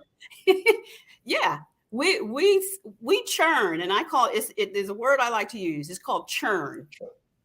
We churn our dollar at least 3 or 4 times because, number one, we earned it perhaps from a fellow person in our kinship community. Either we worked for them, driving taxis, working on the farm, doing this, but we earned our money, initially from each of us based on our trades. And so that dollar churned once, and then we banked often at Black banks. There's still a Black bank now, Mechanics and Farmers. I tell everyone with that 5%, again, going that 5, 10, 10, 75, again, and I have that tool available on my website. That 5% is the most impactful. You take 5 cents out of a dollar and put it in Black bank. There's Mechanics and Farmers. And so a gentleman that I've been collaborating with just last week, he got a grant for a program. He said, Miss Kelly, you know what I did? I went to Mechanics and Farmers. You know what that precedent set a churn, because Mechanics and Farmers then churns that dollar into helping other African-American businesses. So that makes a lot of sense to me. Yes. And then but to get back to specifically answer your question, how do people bounce back? Yes. First, we have to look at that. We do have to change, because most of us have been spending almost 100% of our dollar and not saving enough. We have to get back to that.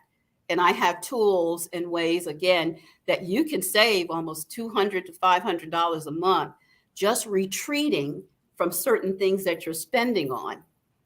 So give me an example. You know, I okay. try to, you know, tighten my belt a little bit, but there's certain things that I need, you know, I need to get a manicure every now and again.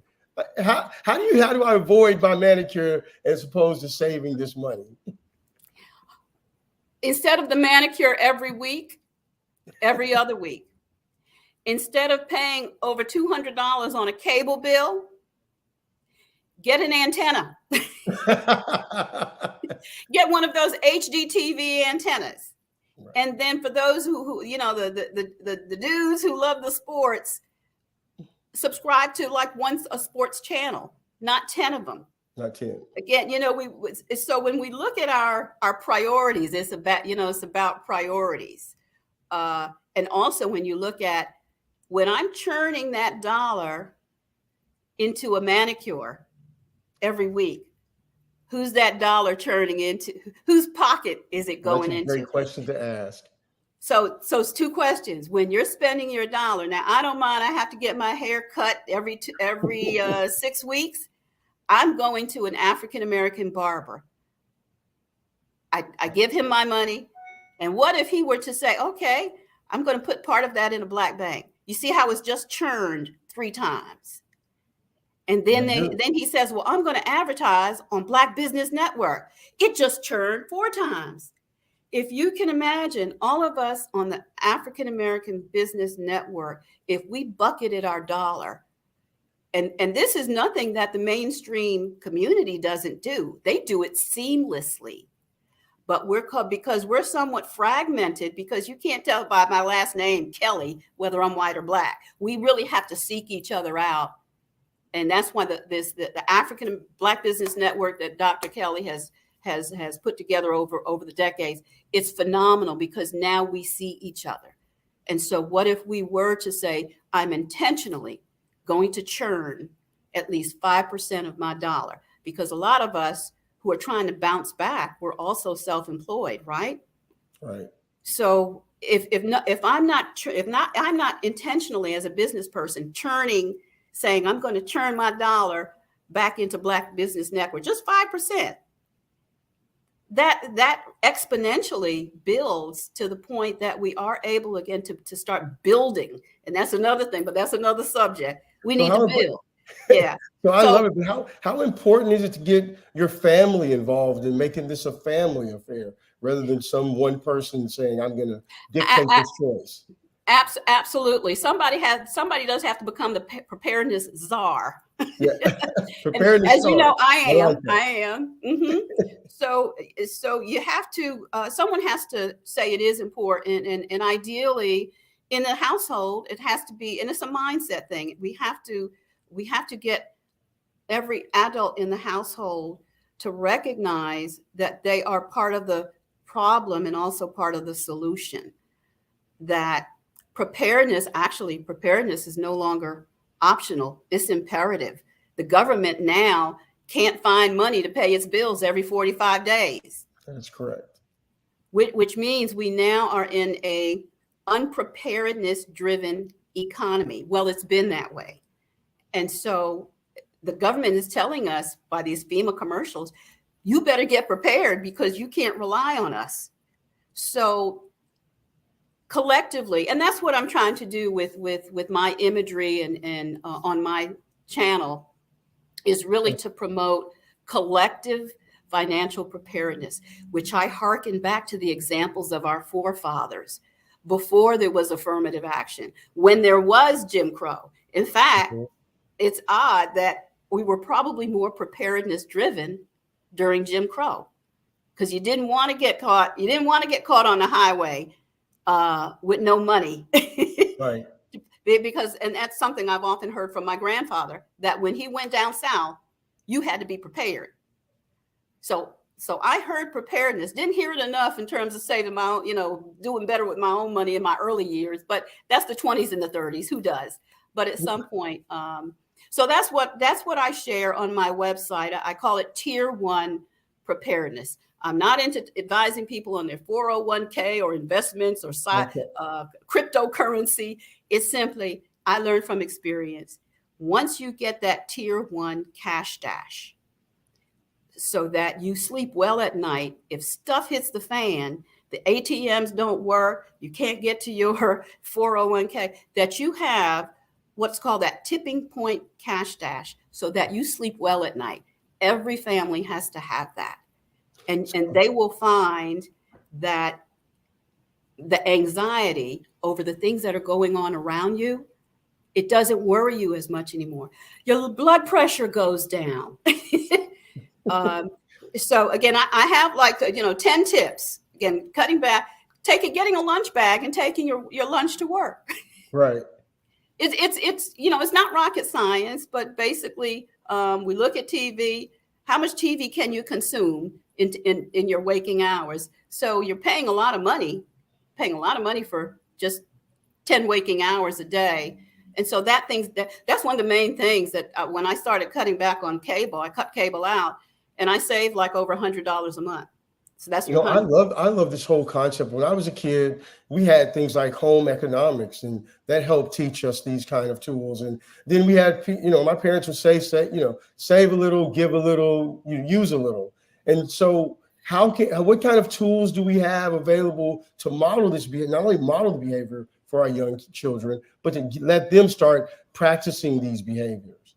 Well, in fact, I am now partnering with a organization that uses basketball to teach poetry and various, it's amazing. And so they want to do a financial literacy program. So the app that I currently have, which is really directed to the age group 17 on up, we're going to be modifying that to introduce it to young people in the because you have to teach financial preparedness at the earliest possible age. I think that and actually when you teach them, they'll teach us. That's exactly right. And I think that as we talk about the entire life cycle of this, modeling the behavior for young people, but also talking about the importance of how it will impact your ability to retire with dignity. Can you talk about the importance of starting to save early and how it will help you when it comes time for you to retire? Oh, absolutely. Absolutely. And I will say it's never too late, but the earlier, the better, because our mainstream counterparts, they have that conversation with their young people of don't spend all your dollar. That's the first. Never spend all of your dollar. And within that dollar, you are obligated to save. You're also obligated to give back. So I think it is difficult now because our kids are being taught by the media industry, by the schools even, to be consumers, to be consumption driven, not preparedness driven or conservative of their resources or good stewards of their resources. So as you're saying, as you shared, Kevin, you're right. It's what I'm sharing is nothing new. Right. It's not a reinvention of the wheel. It's really an innovative application of traditional financial wisdom.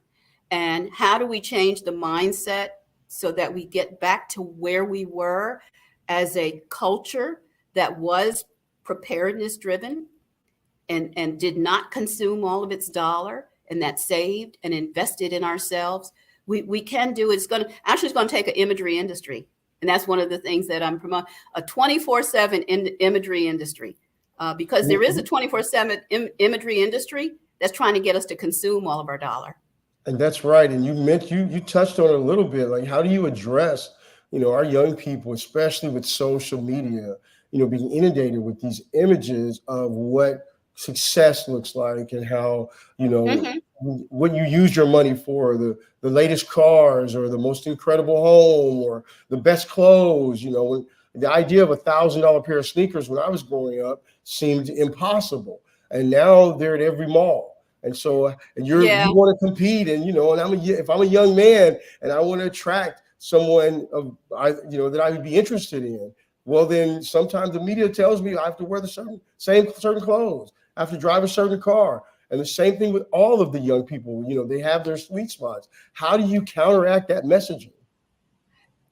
Well, it's going to take a concerted effort. And again, I think it takes a few billboards that we own to say, hey, preparedness pays.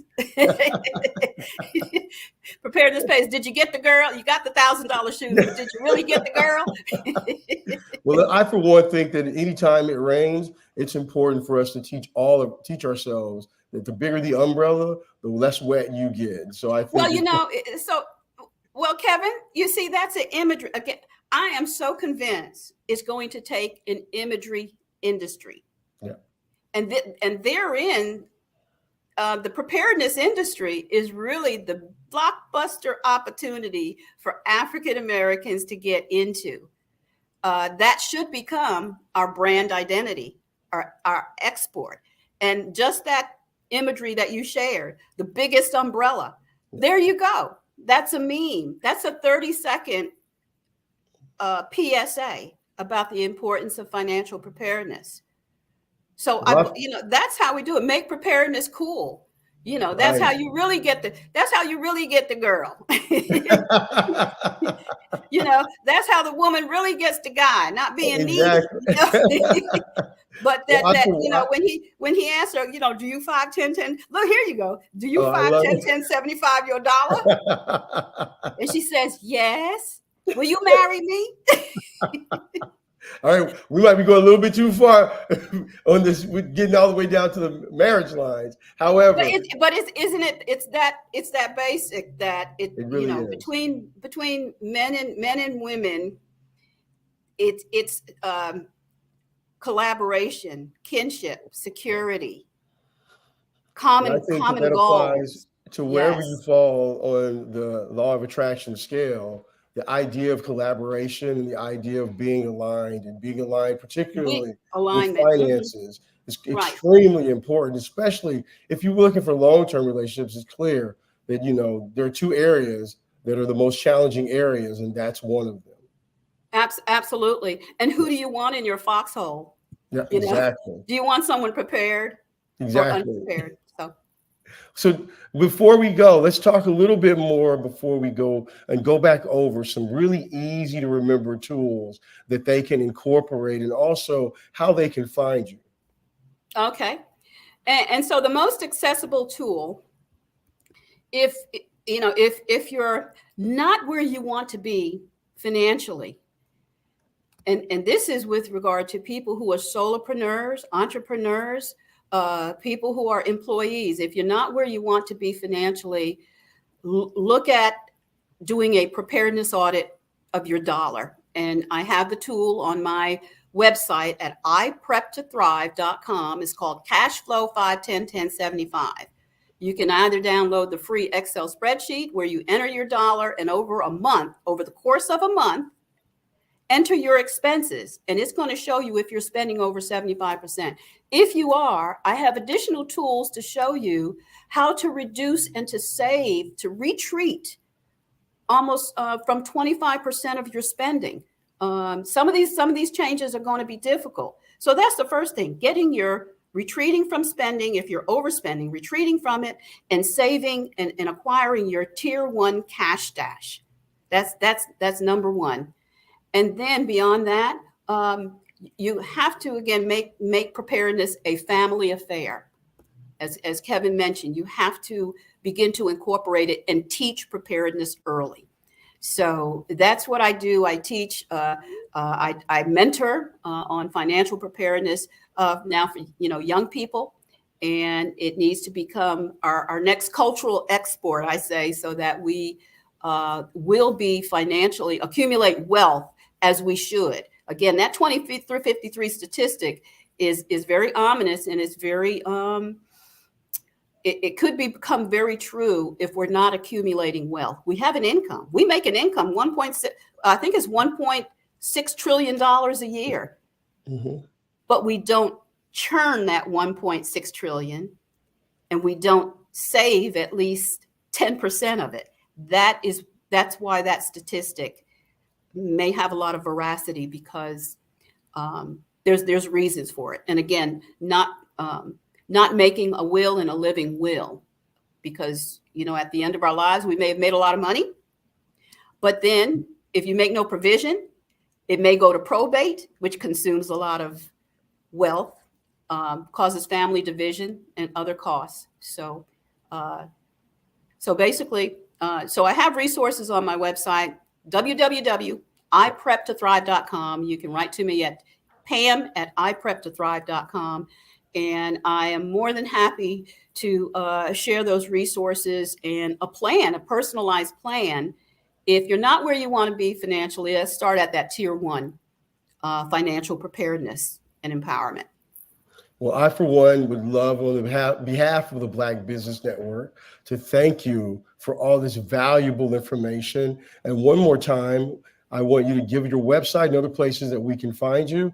And thank you once again for all the hard work that you do to help our community. Thank you, Kevin. Thank you so much. And remember, yeah, go ahead. The website is www.iprep2thrive.com. www.iprep2thrive.com. And your email address? pam@iprep2thrive.com. I love it. Well, thank you once again, Pamela Kelly at iprep2thrive.com. And remember, genius is common, and I will see you on the other side. Thank you, Kevin.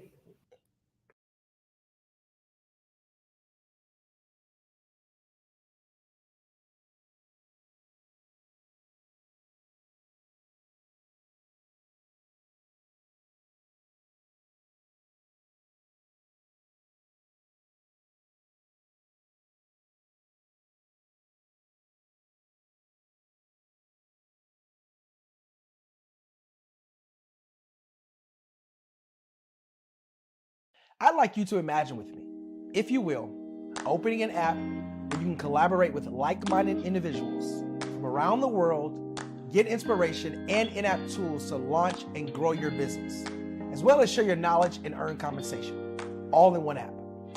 Well, the name of that app is Truso, short for Truly Social. Hi, I'm Matthew Newman, the founder and CEO of Truso, a new concept in social media. Truso is designed from the ground up to be a platform that's both social and empowering for all its users. How exactly do we do that? I'm glad you asked. First, Truso brings the world together via video. Psychologists assert that video provides a significantly more effective connection than audio only. When you enter a community on Truso, you're face to face.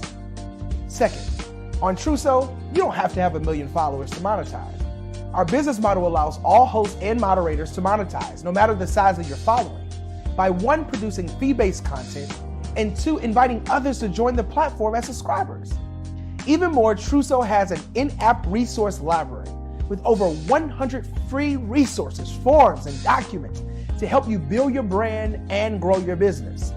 Third, Truso is inclusive. The deaf and hard of hearing communities make up 360 million people worldwide. Unlike audio-only apps, Truso embraces its community, providing a networking platform that allows them to participate via video and closed captioning. We even have a deaf and hard of hearing foundation in the works as well. Fourth, Truso is both social and safe. We refer to Truso as a virtual extension of the beauty shop, barbershop, and brainchild of the community. A place where there's laughter, along with wisdom, growth-oriented conversation, and genuine connections in a safe space. Truso even has proprietary security to ensure we maintain a safe environment for everyone. Where are we at now? Truso is live, y'all. We've launched in beta, and we're acquiring users daily. We have an incredible development and marketing team, plus amazing celebrity influencers at the table, helping us spread the word around the globe, beginning within the African diaspora and beyond by creating a safe space for growth, connection, and collaboration. We're truly excited about Truso. We've created something special for which there is a global market. And we invite you to embark on this journey with us as a shareholder. The future for Trousseau is truly bright. Join us and let's go there together.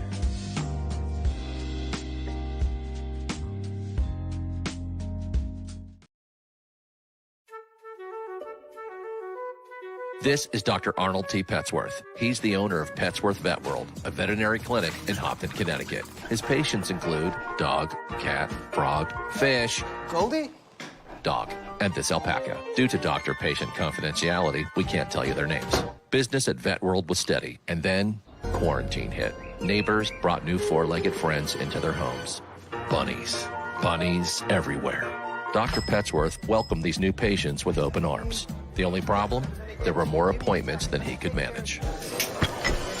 That's when Dr. Petsworth turned to his American Express business card, which offers spending potential that's built for his changing business needs. He decided to hire a new assistant, Julio, and with spending power built for business purchases, he used his card to furnish a new exam room. Together, Dr. Petsworth, Julio, and American Express Business made sure all the pets of Hopton got the love and care they deserve. And everyone was happy. Get the card built for business by American Express. Artist to me is a creative expression of something from nothing. You know, it explodes onto the canvas, or it explodes on in my work. One of the things that I try to do more than anything is I try to just give the lines and the movements and emotions and expressions into what I do. Art really means to me a chance to express how I feel deep down inside. Most of my art begins as a thought that I might have, you know, whether it's sports, whether it's history, whether it's a woman or a man. It pretty much starts as an idea of thought before I get into the actual image of what I'm going to draw. I do a lot of historical pieces. I was a history minor in college, and I love to do history pieces. And a lot of times I'm thinking about history, and then I try to make that history impact you as you look at it. That's one of the reasons I do pictures so large. You know, people ask me, why do I do the pictures so big? And I tell them, I want the piece to impact them as they're looking at it, to kind of dominate them, dominate their space. And most of my pieces I try to do off page. I don't try to do anything that's going to be in those four corners, or in a square. And I want your imagination to be a part of the piece that you're looking at.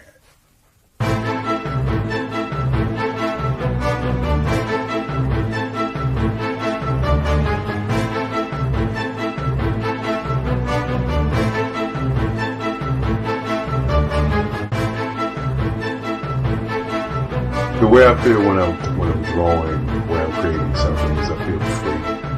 I feel like there's an anticipation of something that's going to come. I try not to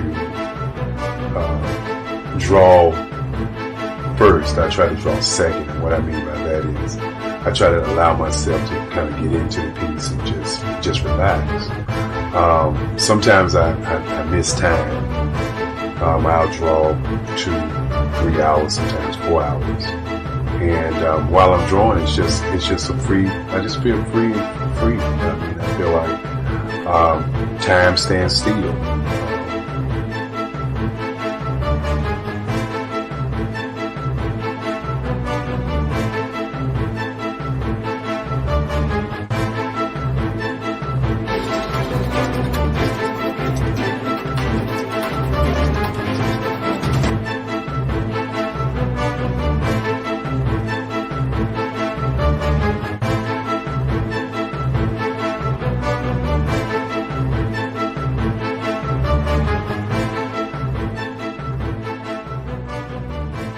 That's what it's all about in terms of the lines and the colors in my work, is to get an expression, to go deeper and past just what you see on the surface, but to go in and try to find an expression that everybody gets a different taste of what that expression is, whether it's anger or whether it's being happy or whether it's being, kind of calm or nonchalant.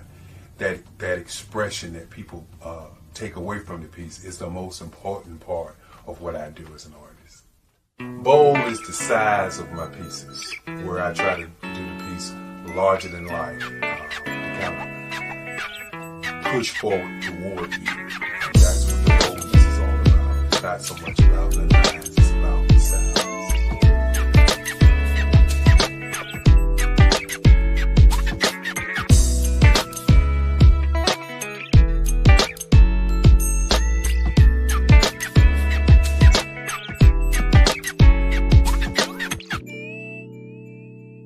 The Face of Change art show is inspired by my mother, but more importantly, it's a historical moment in time as the pieces depict different emotions and expressions of Barack Obama. The 44th president is indicative of the 44 pieces of art that I have done in this particular collection. When you begin to think about expressions and portraits, this is a portrait gallery of expressions of what transpired as Barack Obama ran for office. Some of the pictures are abstract and some are expressionistic. And I combined both of those forms of art to create this collection of art pieces.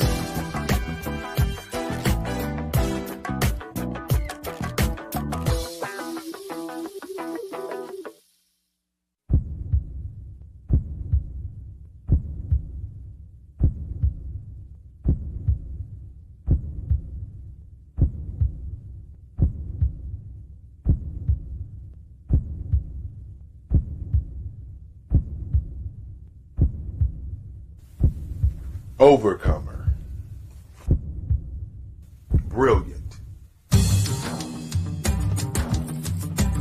ambitious, motivated,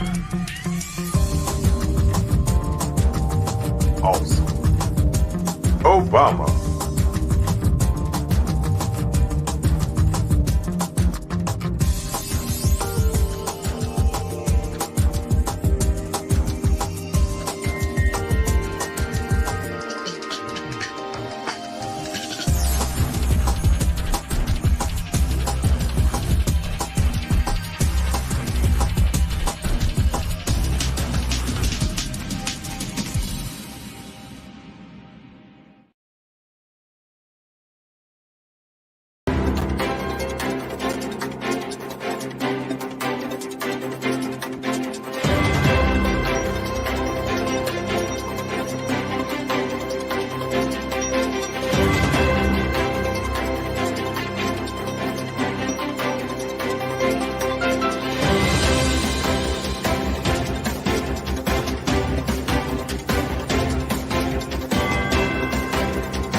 Dr. Eric Kelly III and a host of phenomenal speakers from all around the globe for this 7-day virtual event that you don't want to miss. The mission of the Black Business Expo is to raise scholarship money from kids all the way from high school, all the way from college. The Black Business Olympics is one of the largest Black business showcases in the world. It is an opportunity for businesses and companies to showcase their businesses globally. We are going to be giving away laptops up to $5,000 away to students. Again, I'm Olivia Appleberry, the founder of 2 Cents Finance and one of the speakers for the expo. I am so excited to see you there. For more info, go to www.blackbusinessexpousa.com or call 919-308-9090 and hope to see you there.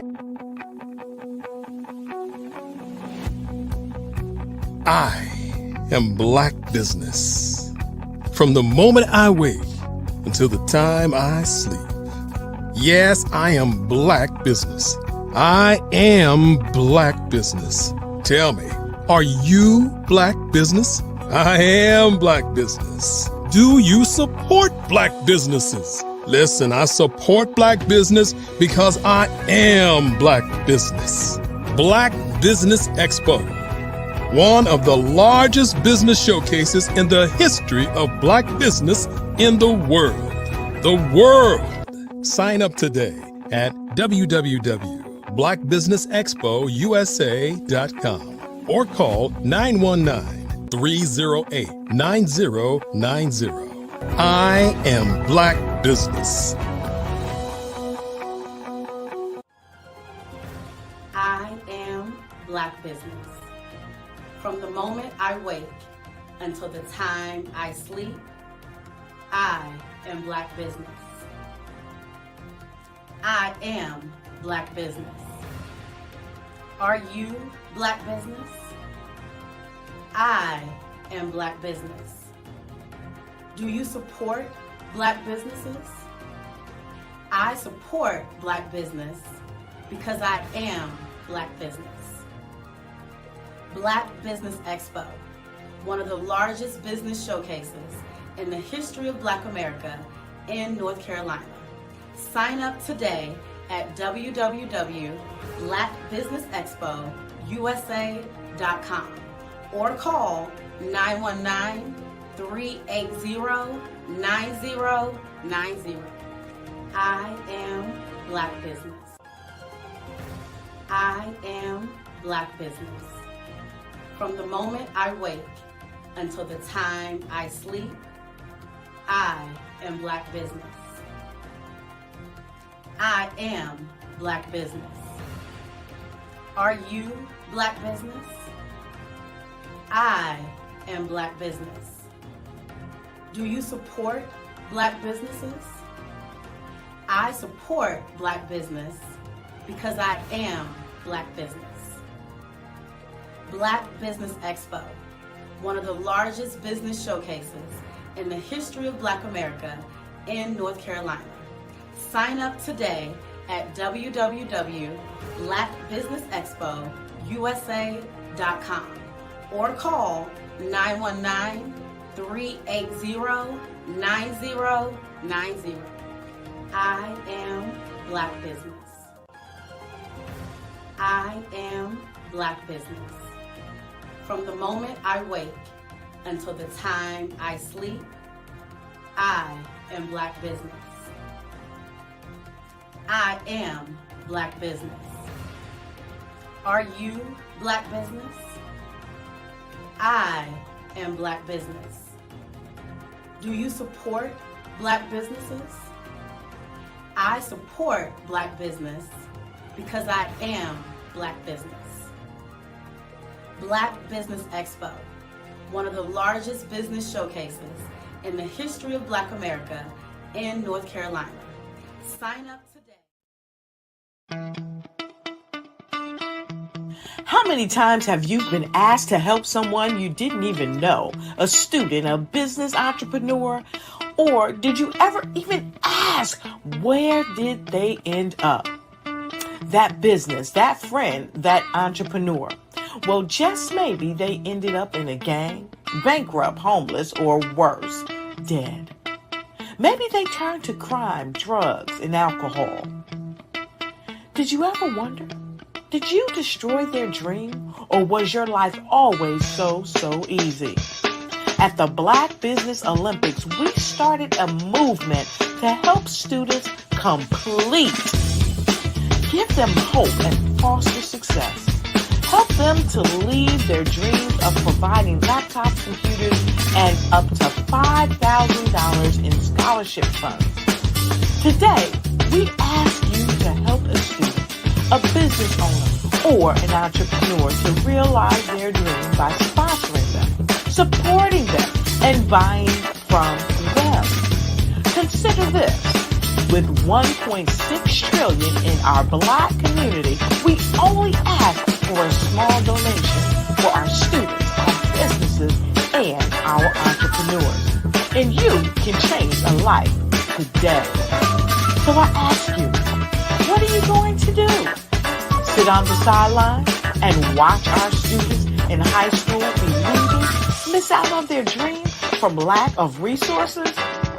Or are you going to donate to the movement and change their future and yours as well? Give us a call today at 919-308-9090. Change their life by investing with action to the Black Business Olympic Fund.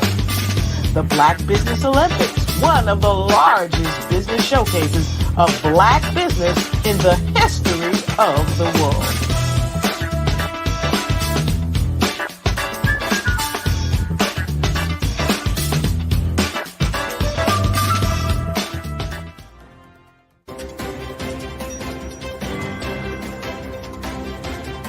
Strategist and founder of the Black Business Olympics. I invite you to showcase your Black-owned businesses on the Black Business Network global stage. The Black Business Olympics is a global Black Business Network platform that propels Black-owned businesses into the international spotlight. By showcasing your business on the Black Business Olympics platform, you can reach a worldwide audience of potential customers, partners, and investors. You can also establish yourself as a thought leader and expert in your field, attract lucrative partnerships, and more speaking engagements. In addition, the Black Business Olympics platform provides a valuable opportunity to connect and collaborate with like-minded entrepreneurs and business professionals from around the world. This can lead to new business opportunities, ideas, and relationships.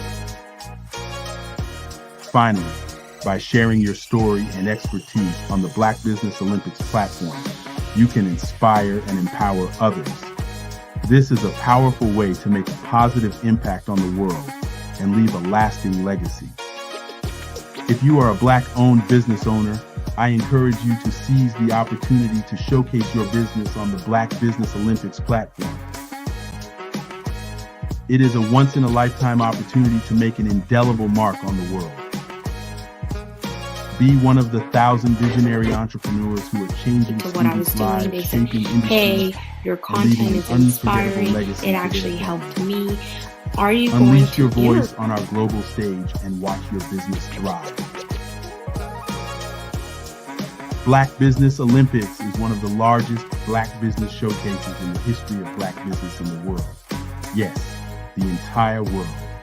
Just give me a call today at 919-308-9090.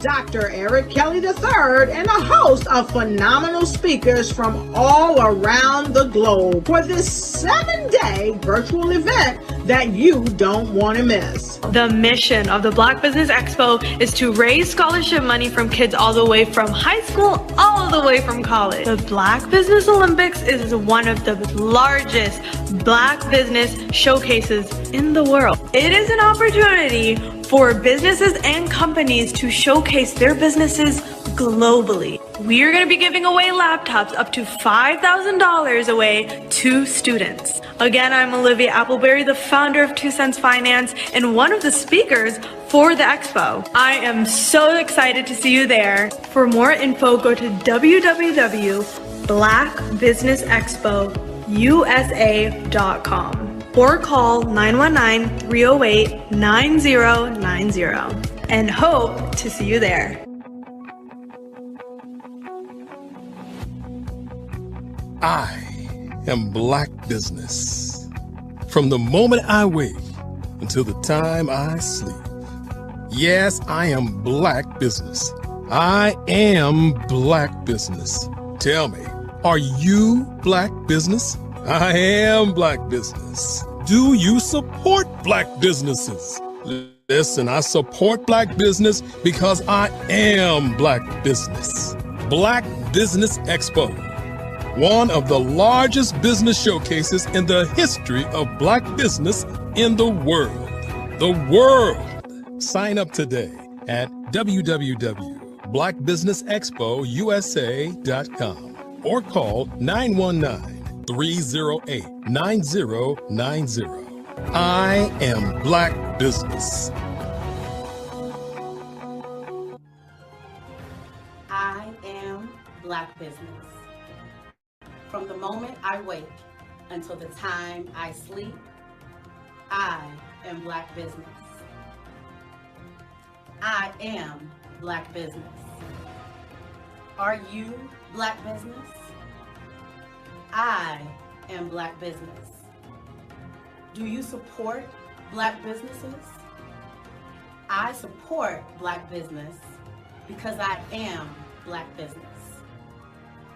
Black Business Expo, one of the largest business showcases in the history of Black America in North Carolina. Sign up today at www.blackbusinessexpousa.com or call 919-380-9090. I am Black Business. I am Black Business. From the moment I wake until the time I sleep, I am Black Business. I am Black Business. Are you Black Business? I am Black Business. Do you support Black businesses? I support Black business because I am Black business. Black Business Expo, one of the largest business showcases in the history of Black America in North Carolina. Sign up today at www.blackbusinessexpousa.com or call 919-380-9090. I am Black Business. I am Black Business. From the moment I wake until the time I sleep, I am Black Business. I am Black Business. Are you Black Business? I am Black Business. Do you support Black businesses? I support Black business because I am Black business. Black Business Expo, one of the largest business showcases in the history of Black America in North Carolina. Sign up today at www.blackbusinessexpousa.com or call 919-380-9090. I am Black Business. I am Black Business.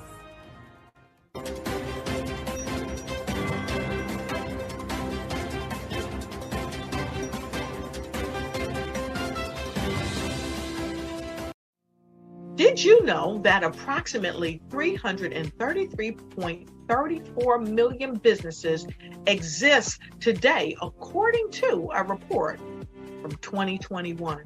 And you may be one of those businesses, or maybe you're not in the business market yet, but you're aspiring to be a business owner.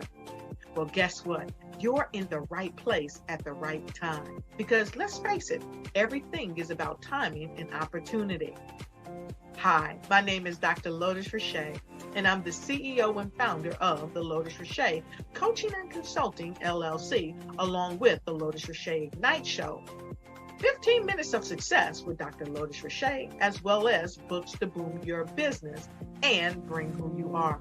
And today, I want to bring this amazing message to you about the Black Business Network and the Black Business Olympics. See, the Black Business Network and the Black Business Olympics is designed to help people just like you, that's right, and look like me, to take their business to the next level. Not just in your front yard or your backyard, but globally. The Black Business Network and Black Business Olympics is designed not to just help you survive, but to help you thrive. So join us today as we come together with businesses all around the world to support our students, our children, our young teens, our young entrepreneurs. What we do is we come together to help raise funds for students who are aspiring to be business entrepreneurs, who are aspiring and who are thriving in college.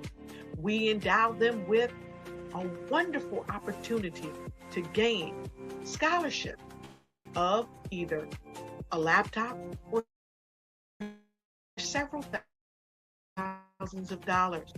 And we will be a contributor to this amazing opportunity to help someone that looks just like you. So join us today at our website and let us connect with you and help you ignite and take flight in every area of your life on the Black Business Network and the Black Business Olympics. I'll see you on the other side.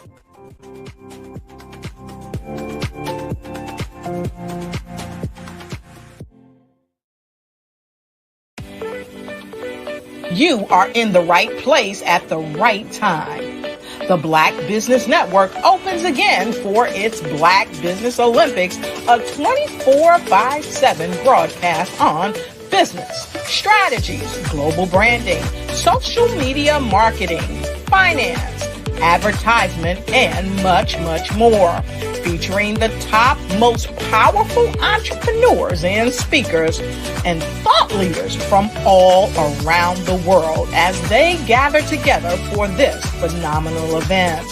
Join the Black Business Network streaming live into the metaverse, STEM City USA, Black Multiverse, Pod TV, Roku, Hulu, iHeartRadio, Apple TV, YouTube, TikTok, Instagram, Google Podcasts, Facebook, LinkedIn, IBM TV, Spotify, and Twitch. Tune in today and be a part of this amazing movement. The Black Business Olympics welcomes you.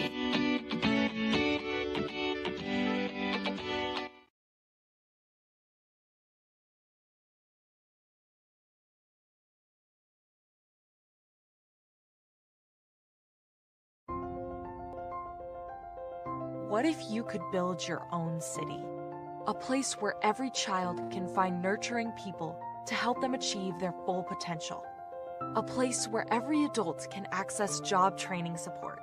Where health education is abundant. Where social justice ruled the land. A place without limitations.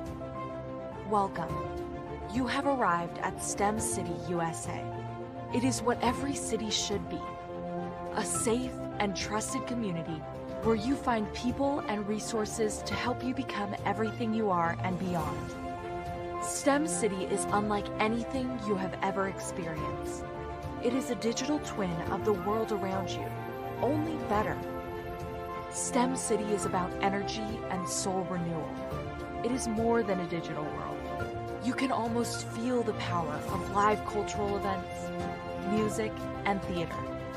STEM City promises a better future for children with caring mentors and hands-on activities with dedicated tutors to support our youth. STEM City is your passport to a healthy lifestyle with weekly events addressing our community's many issues. STEM City is your financial well-being with helpful information on wealth management, career advancement, job training, and so much more. STEM City is the community you deserve. It is the city where your dreams can come true.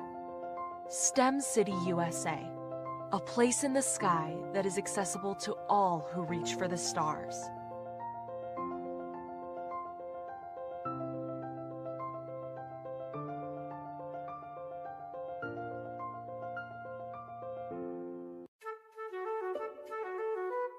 This is Dr. Arnold T. Petsworth. He's the owner of Petsworth Vet World, a veterinary clinic in Hopton, Connecticut. His patients include dog, cat, frog, fish, Goldie? dog, and this alpaca. Due to doctor-patient confidentiality, we can't tell you their names. Business at Vet World was steady, and then quarantine hit. Neighbors brought new four-legged friends into their homes. Bunnies. Bunnies everywhere. Dr. Petsworth welcomed these new patients with open arms. The only problem? There were more appointments than he could manage. That's when Dr. Petsworth turned to his American Express business card, which offers spending potential that's built for his changing business needs. He decided to hire a new assistant, Julio, and with spending power built for business purchases, he used his card to furnish a new exam room. Together, Dr. Petsworth, Julio, and American Express Business made sure all the pets of Hopton got the love and care they deserve. And everyone was happy. Get the card built for business by American Express. Follow the Brand TV broadcast host, Grant McGaw, as he visits with top executives and entrepreneurs to find out their secrets of success with their personal brand. Follow the Brand TV broadcast host as he focuses on brand development to build better relationships, bring value to your business, relationships, and career. You will enjoy listening to each episode that is tailored to speak to you directly. If you're looking for this type of clarity in terms of building your brand, you have tuned into the right station.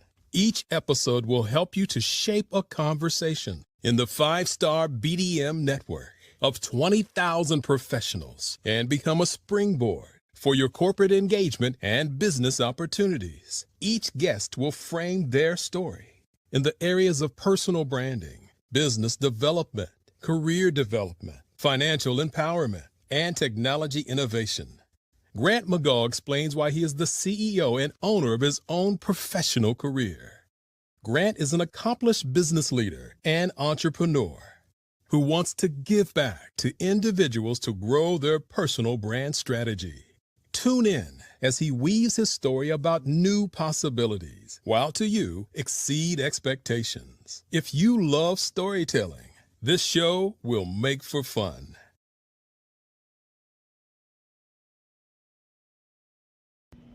Why do I do what I do? You know, my life coach asked me that a few years ago. And she said, Tony, what's your why? And I told her, and she said, girl, you've already accomplished that. Perhaps you need a new why. Hi, Tony Harris, Amy Hoydu with Say It Said Marketing, one of your students. And just wanted to say thank you, Tony Harris, for spending so much time with me and giving me that boost in my business that I so drastically needed.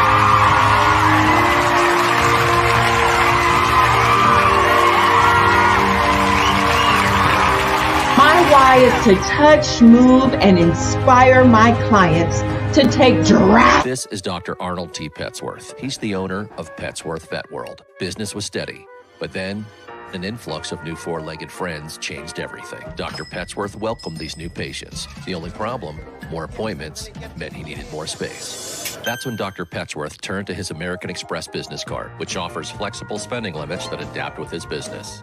He used his card to furnish a new exam room, and everyone was happy. Built for Dr. Petsworth's business, built for your business, Amex Business. Inspiring. It actually helped me. Are you going to interview? And at the time, I did not foresee myself interviewing. Follow the Brand TV broadcast host, Grant McGaw, as he visits with top executives and entrepreneurs to find out their secrets of success with their personal brand. Follow the Brand TV broadcast host as he focuses on brand development to build better relationships, bring value to your business, relationships, and career. You will enjoy listening to each episode that is tailored to speak to you directly. If you're looking for this type of clarity In terms of building your brand, you have tuned into the right station. Each episode will help you to shape a conversation in the 5-star BDM network of 20,000 professionals. Morning, business owners, entrepreneurs, thought leaders, and corporations. Welcome to the Black Business Network. My name is Grant McGall, CEO of 5-Star BDM. I am your business moderator for this morning on the Black Business Network. The Black Business Network is a 24-hour business network showcasing Black businesses, business owners, entrepreneurs, and thought leaders worldwide. We have speakers from North Carolina, London, Singapore, Africa, Japan, and cities all over the United States. The Black Business Network is a global community sharing its business knowledge to empower, inspire, and educate businesses about business. This morning, we're going to have a fireside chat with David Jones and Cleo Michael, who is an experienced substance abuse counselor. Let us welcome David and Cleo to the Black Business Network. And there's Cleo. Good morning, good morning, good morning. And there's David. Good morning, good morning, good morning. Good morning. Good morning. Well, I am so glad both of you are here. I'm going to get out of your way. I can't wait to hear some of the wisdom and insights that you're about to share. Genius is coming, and I'll see you on the other side. Absolutely. Well, good morning, Miss Cleo. How are you doing? Hopefully all is well. I am doing great. Thank you, David, for having me. And thank you to the Black Business Olympics for having me as well. I'm honored to be here.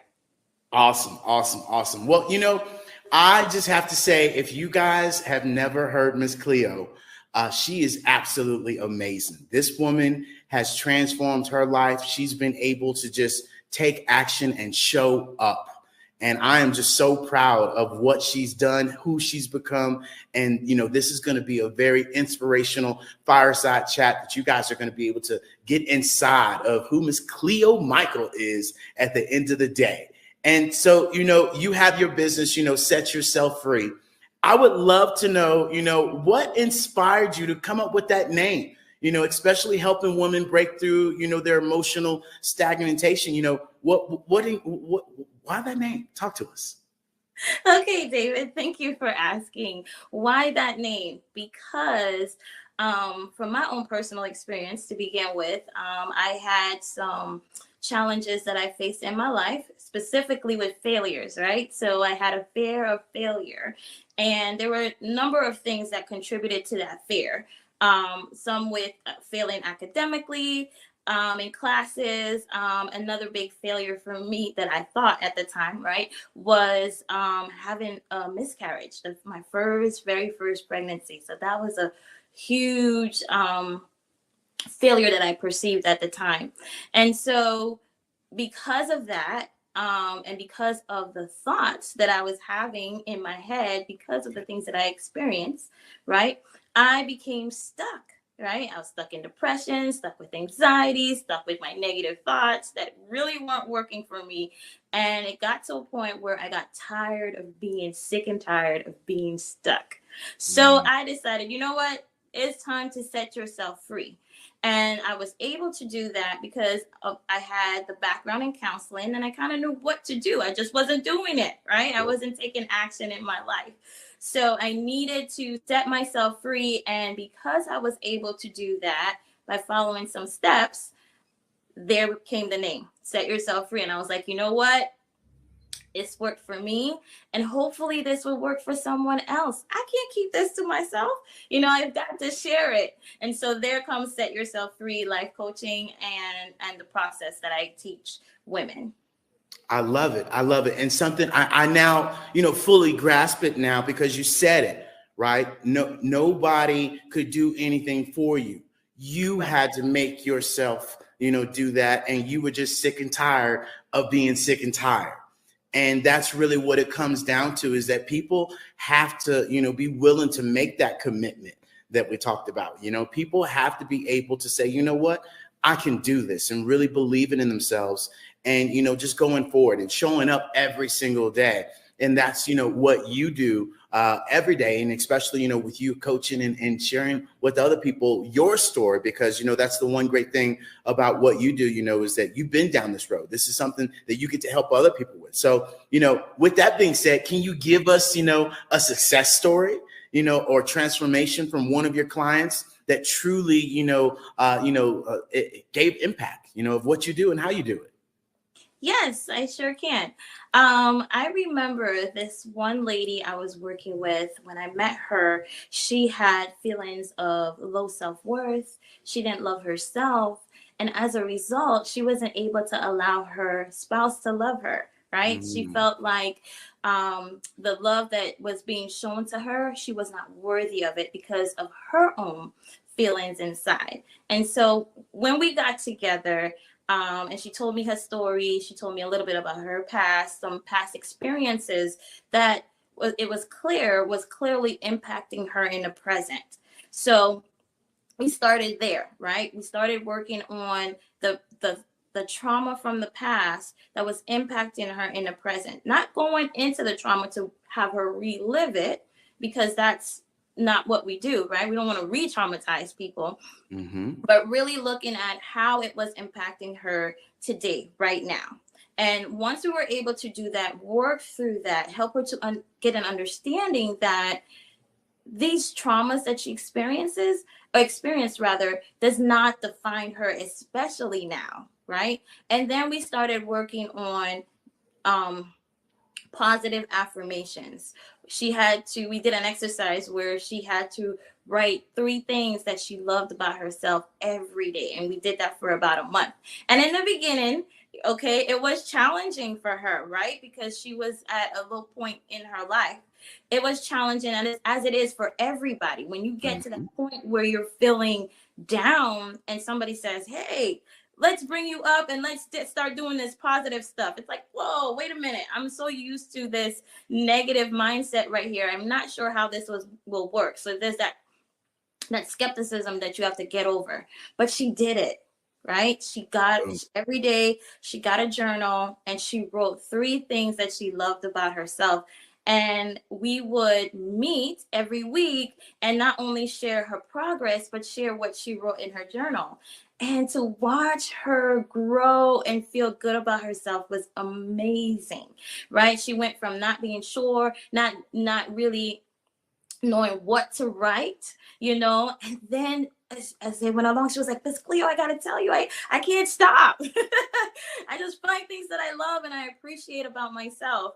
And she was able to do that in addition to engaging in exercises, working through learning that some of the things that she feels or thinks is not facts, right?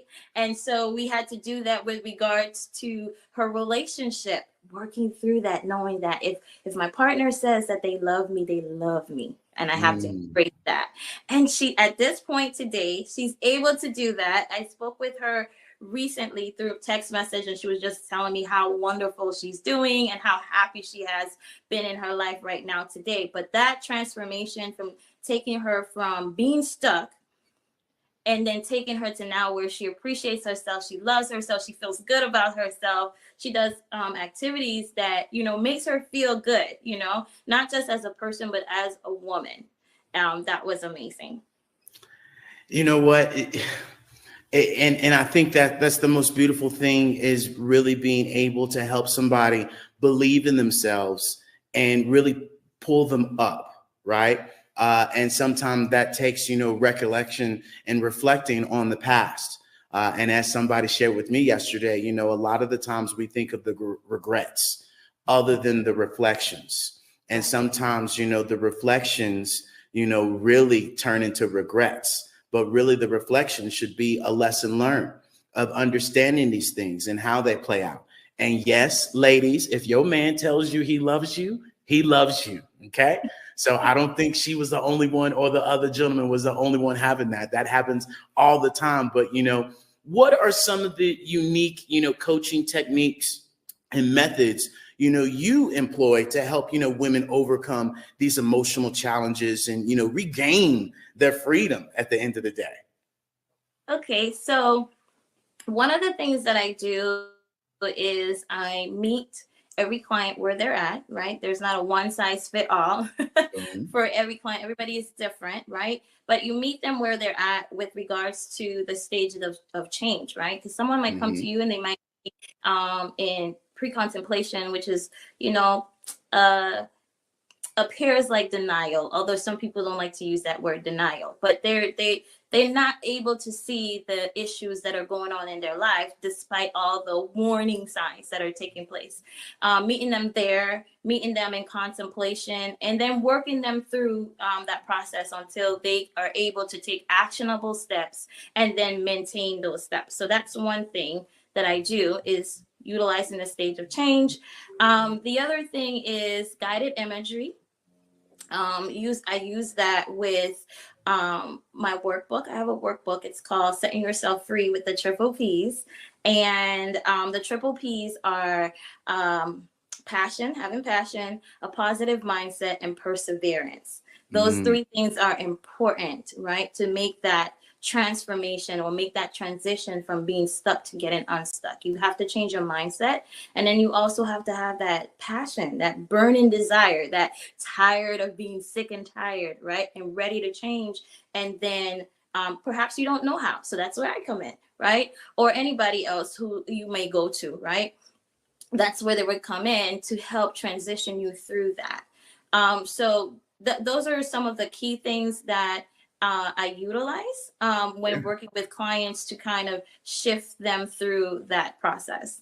I love it. I love it. And, do you tailor your coaching sessions? Because I know you said, everyone is individual, but do you tailor these sessions with these people, under their circumstances? Yes, you have to. You have to, because everybody's not the same. Everybody has different cultural backgrounds, right? So you have to be sensitive to other people's culture. You also have to, you may take a different approach where you may take a softer, gentler approach with someone over here. You may need a more, how can I say, a firmer stance with another client over here to kind of give them that push. But ultimately remembering that the element of change or the instrument of change is the client. So as a coach, I can't pull you, I have to roll with you. So that's where I said meeting you where you're at, making sure that I remember that when working with people, I have to roll with them and not pull them, meet them. And then sometimes you might start something and think that this might work with someone and it doesn't, and you have to readjust and be okay with that. Get their feedback, because this is part of their journey. And you can't go along without them. This is their journey. So you have to meet them where they're at and get input from them, reassess, and make sure that when you reassess, you're on the same page, because it is a partnership, right? You're working with them to help them get to where they need to be. Yeah. And, you say that, and I remind people all the time, we're always one conversation. We're always one old school Zoom conversation away, right, from, really sharing our story and being able to hear ourselves, because I'm more than certain, just like myself, when you hear other people's stories, you're like, ooh, I needed that today, right? I needed that reminder today to remind me of where I'm at and how far I've made it. And I might be dealing with that right now. And you just gave me some inspiration. And so really, this is where we have to come together and be vulnerable enough and drop our pride, drop our ego, drop that old way of thinking that, I can do this on my own, when really we do need to be talking with people. And you said it, our traumas, our dramas that we're sometimes addicted to, really get in our way. And so, what are some of the common patterns or obstacles that you see that women tend to, deal with? A few of them could be when you start to feel stuck, and you want to change, but you don't know how to, just digging your heels into that negative thought pattern, just sitting there, especially sometimes when you're working with people, they start off good, and then that negative thought comes in and poof, they quit. And so what I want to tell any woman out here right now today, or anyone in general, right? It doesn't have to be women. I know I work with women, but for people in general, when we start to feel stuck and when we encounter challenges on our road to changing our mindset or making that transformation, to know that it's okay to experience those challenges, embrace them, look at them as learning experiences. It's not an opportunity to say, I quit. It's very easy. The pattern that I've noticed is that it's easy to slip back because that's what you're used to, right? It's the same thing with addiction, right? I also have background with working with people in substance abuse. They start to do well, something happens, along the way, like maybe they can't, they went to treatment and they're clean now, they're getting out of treatment, and their family has their kids, and they're like, I'm clean now. Yeah, I'm ready to be a parent. And the family's like, no. No, we want to see you consistently staying clean and sober first before you get back into this child's life and disrupt them. And sometimes for people, they're like, what you mean, no? I did this work. And then they fall back into old patterns and old behaviors. And then the relapse comes in. So the same thing with our mindset. And when we think about the stages of change, part of that model is relapse. Right? Yeah. So it's very easy for us to relapse back into old patterns of thinking, right? So I've noticed that relapse is definitely a pattern for some of these women. And it's important to teach that you can encounter these challenges, you can overcome them, but you cannot get complacent because complacency will take you right back. So you have to stay consistent, nurture the positive energy or the positive space that you're in, and keep doing the things that work. Don't stop. Don't feel like I've arrived. I got a positive mindset right now, so I don't got to do self-care. No. It does not work that way. And you say something because that's spot on, right? That, we get to a certain point where we think we're good enough. And then, time goes by and you think to yourself 60,000 to 80,000 times a day. Half of that is false, right? And a lot of it is negative. Did you know we think 5 negative things before we think of 1 positive thing? And, that's really internally and externally. So you're spot on of, oh, I'm good right now. But what happens when that bump in the road happens? What's your reaction response back to that, right? How do you react to that? How do you handle those situations? And that is really addiction or non-addiction, because we're all addicted to something. Do not get that twisted, right? Mm-hmm. Some of y'all addicted to TV. And so, this is where, this allows us to, really be able to understand how this works, right? Of how we can get better, how we can transition, And so, could you share some of the key strategies to building that emotional resilience and, fostering that personal growth as you've been, making it up the train? What are some strategies and techniques you got for us? Okay. Thank you for asking. Yeah. There. So some of the strategies that I would be sharing right now with you is when you start to experience your negative thoughts, right? It's important for you to stop them when they occur.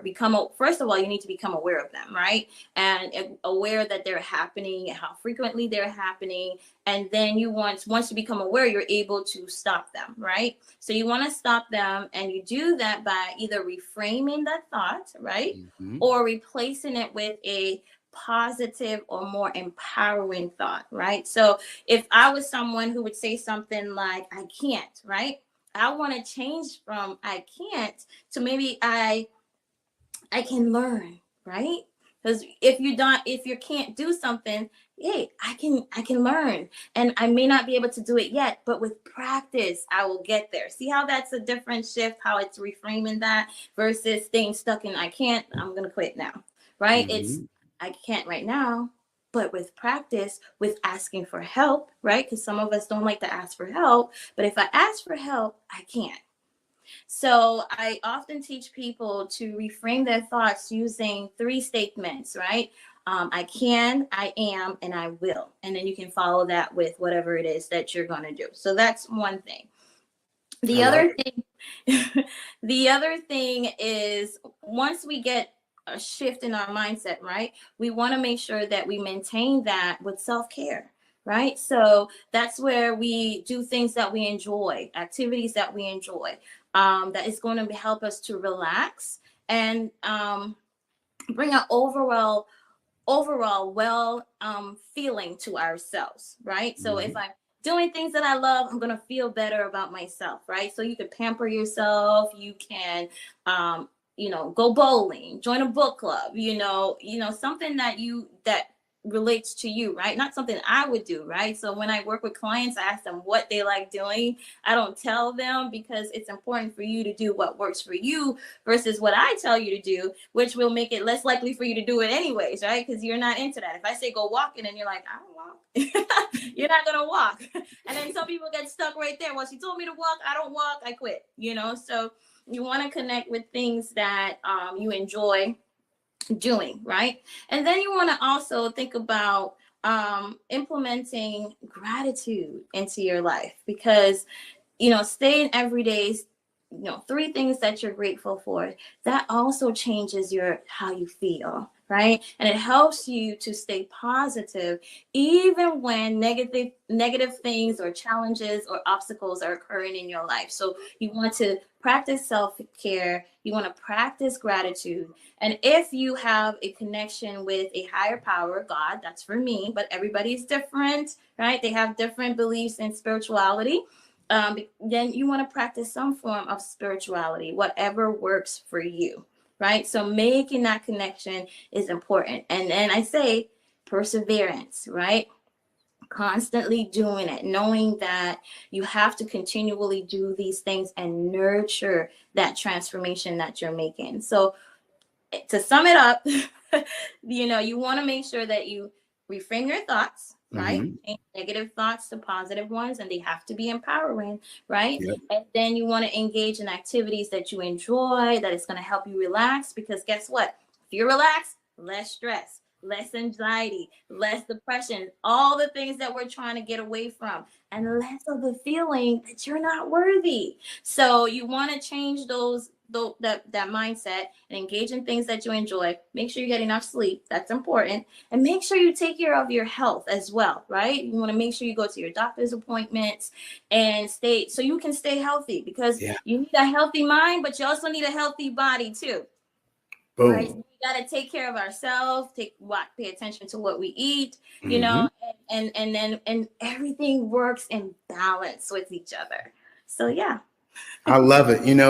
Especially when you talked about, taking your power away from yourself, saying, other than saying I can't, other than saying, hey, I can learn, because that way you give the power back to yourself. When you take it away from yourself, you got nothing. And then you're absolutely spot on.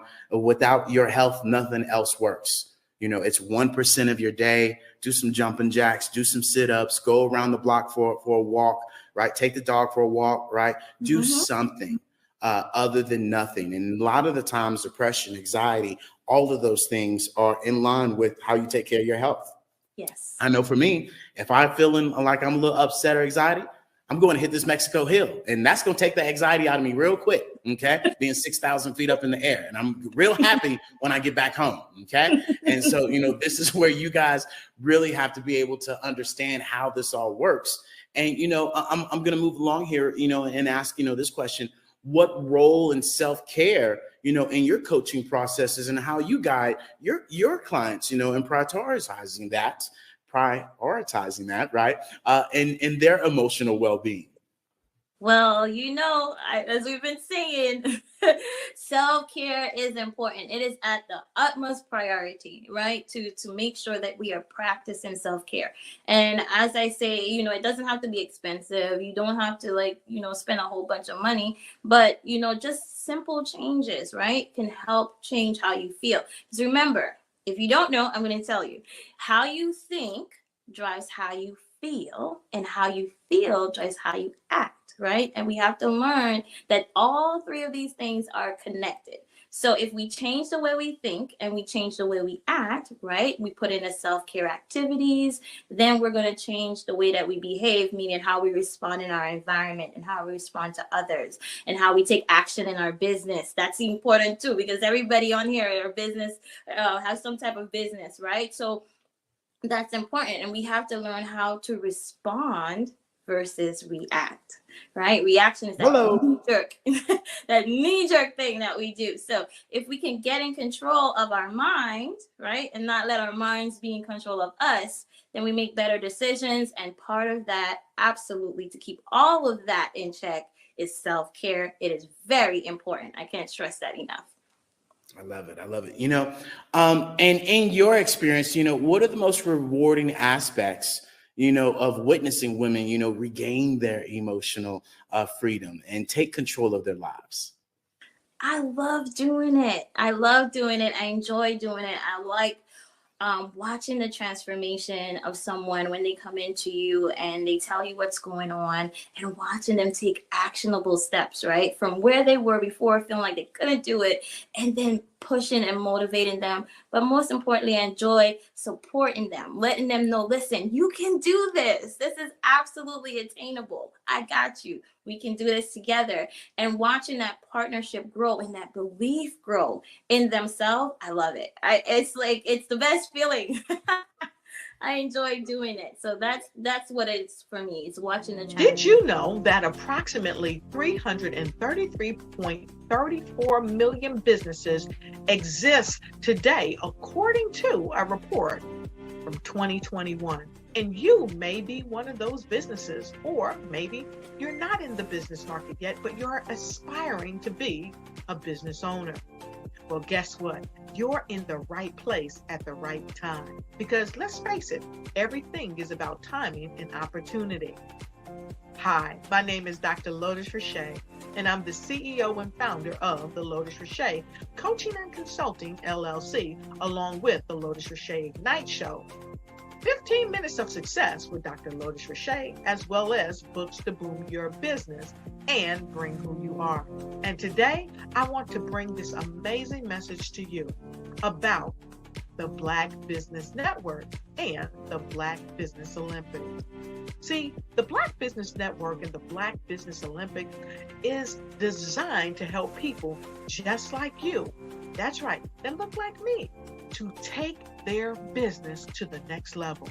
Not just in your front yard or your backyard, but globally. The Black Business Network and Black Business Olympics is designed not to just help you survive, but to help you thrive. So join us today as we come together with businesses all around the world to support our students, our children, our young teens, our young entrepreneurs. What we do is we come together to help raise funds for students who are aspiring to be business entrepreneurs, who are aspiring and who are thriving in college. We endow them with a wonderful opportunity to gain scholarship of either a laptop or several thousands of dollars.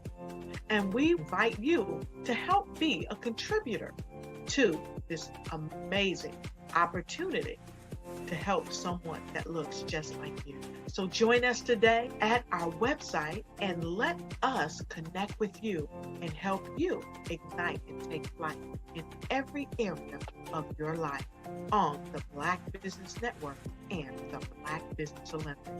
I'll see you on the other side.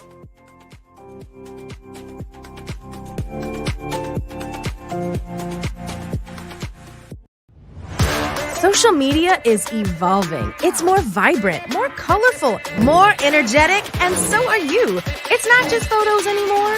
It's video, it's audio, it's subscriptions. And now there's Fanbase, a new monetized social network.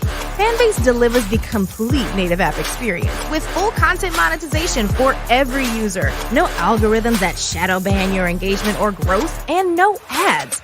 Follow anyone for free and subscribe directly to your favorite creators for $4.99 a month. Plus, show some love by tipping on any post. Also, make a fan base page and monetize your content the same way.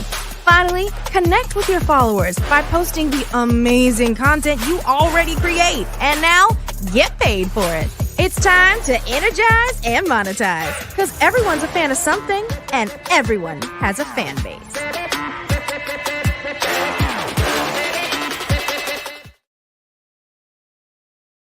Are you a forward-thinking entrepreneur or business owner? The world is changing faster than ever, and it's time to pivot and adapt to the future. Hello LLC is here to help you do just that. Hello stands for helping enterprises leverage leading-edge optimizations. Our innovative solutions can streamline operations, reduce overhead costs, and give you a competitive edge in a market projected to reach $5 trillion by 2030. By pivoting to the metaverse, businesses can tap into a rapidly growing market that is projected to be a significant part of daily life for 25% of Americans by 2026. As a full digital metaverse agency, the Hello LLC can help you create custom solutions to streamline operations, increase productivity, reduce costs, and drive brand recognition. Why should you pivot to the metaverse with the Hello LLC? By leveraging cutting-edge technology, you can provide immersive experiences for your customers, expand your global reach, and unlock new revenue streams. Contact us today to make the pivot.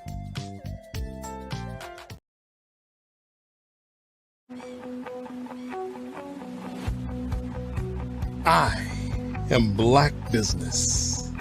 From the moment I wake until the time I sleep. Yes, I am Black Business. I am Black Business. Tell me, are you Black Business? I am Black Business. Do you support Black businesses? Listen, I support Black business because I am Black Business. Black Business Expo, one of the largest business showcases in the history of Black business in the world. The world! Sign up today at www.blackbusinessexpousa.com or call 919-308-9090. I am Black Business.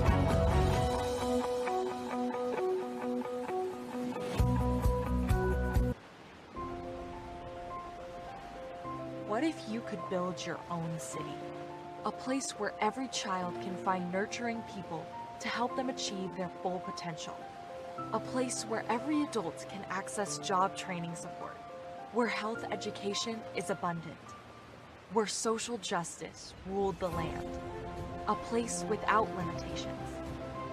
Welcome. You have arrived at STEM City USA. It is what every city should be. A safe and trusted community where you find people and resources to help you become everything you are and beyond. STEM City is unlike anything you have ever experienced. It is a digital twin of the world around you, only better. STEM City is about energy and soul renewal. It is more than a digital world. You can almost feel the power of live cultural events, music, and theater. STEM City promises a better future for children, with caring mentors and hands-on activities, with dedicated tutors to support our youth. STEM City is your passport to a healthy lifestyle, with weekly events addressing our community's many issues. STEM City is your financial well-being, with helpful information on wealth management, career advancement, job training, and so much more. STEM City is the community you deserve. It is the city where your dreams can come true. STEM City USA, a place in the sky that is accessible to all who reach for the stars.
Dr. Eric Kelly III and a host of phenomenal speakers from all around the globe for this 7-day virtual event that you don't want to miss. The mission of the Black Business Expo is to raise scholarship money from kids all the way from high school all the way from college. The Black Business Olympics is one of the largest Black business showcases in the world. It is an opportunity for businesses and companies to showcase their businesses globally. We are going to be giving away laptops up to $5,000 away to students. Again, I'm Olivia Appleberry, the founder of 2 Cents Finance and one of the speakers for the expo. I am so excited to see you there. For more info, go to www.blackbusinessexpousa.com or call 919-308-9090 and hope to see you there. I am Black Business. From the moment I wake until the time I sleep. Yes, I am Black Business. I am Black Business. Tell me, are you Black Business? I am Black Business. Do you support Black businesses? Listen, I support Black business because I am Black Business. Black Business Expo, one of the largest business showcases in the history of Black business in the world. The world! Sign up today at www.blackbusinessexpousa.com or call 919-308-9090. I am Black Business. I am Black Business. From the moment I wake until the time I sleep, I am Black Business. I am Black Business.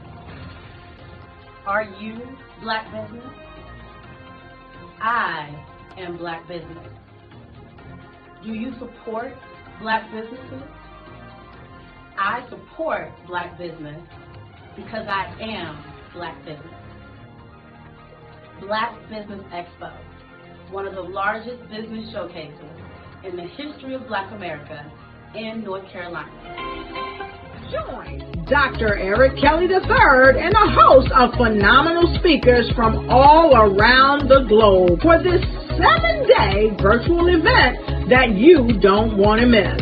The mission of the Black Business Expo is to raise scholarship money from kids all the way from high school all the way from college. The Black Business Olympics is one of the largest Black business showcases in the world. It is an opportunity for businesses and companies to showcase their businesses globally. We are going to be giving away laptops up to $5,000 away to students.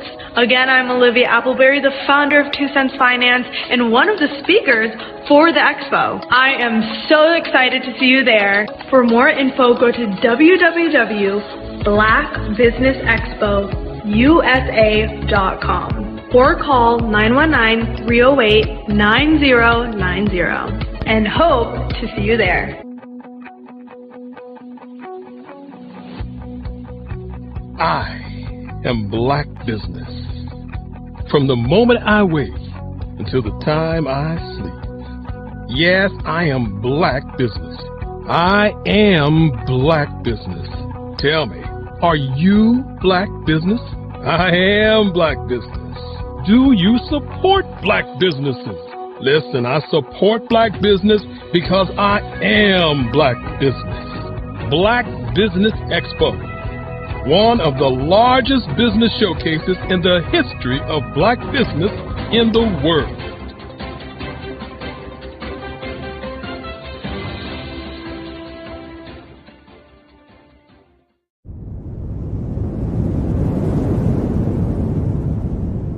Hello, I am Dr. Eric Kelly III, the visionary strategist and founder of the Black Business Olympics. I invite you to showcase your Black-owned businesses on the Black Business Network global stage. The Black Business Olympics is a global Black Business Network platform that propels Black-owned businesses into the international spotlight. By showcasing your business on the Black Business Olympics platform, you can reach a worldwide audience of potential customers, partners, and investors. You can also establish yourself as a thought leader, an expert in your field, attract lucrative partnerships, and more speaking engagements. In addition, the Black Business Olympics platform provides a valuable opportunity to connect and collaborate with like-minded entrepreneurs and business professionals from around the world. This can lead to new business opportunities, ideas, and relationships. Finally, by sharing your story and expertise on the Black Business Olympics platform, you can inspire and empower others. This is a powerful way to make a positive impact on the world and leave a lasting legacy. If you are a Black-owned business owner, I encourage you to seize the opportunity to showcase your business on the Black Business Olympics platform.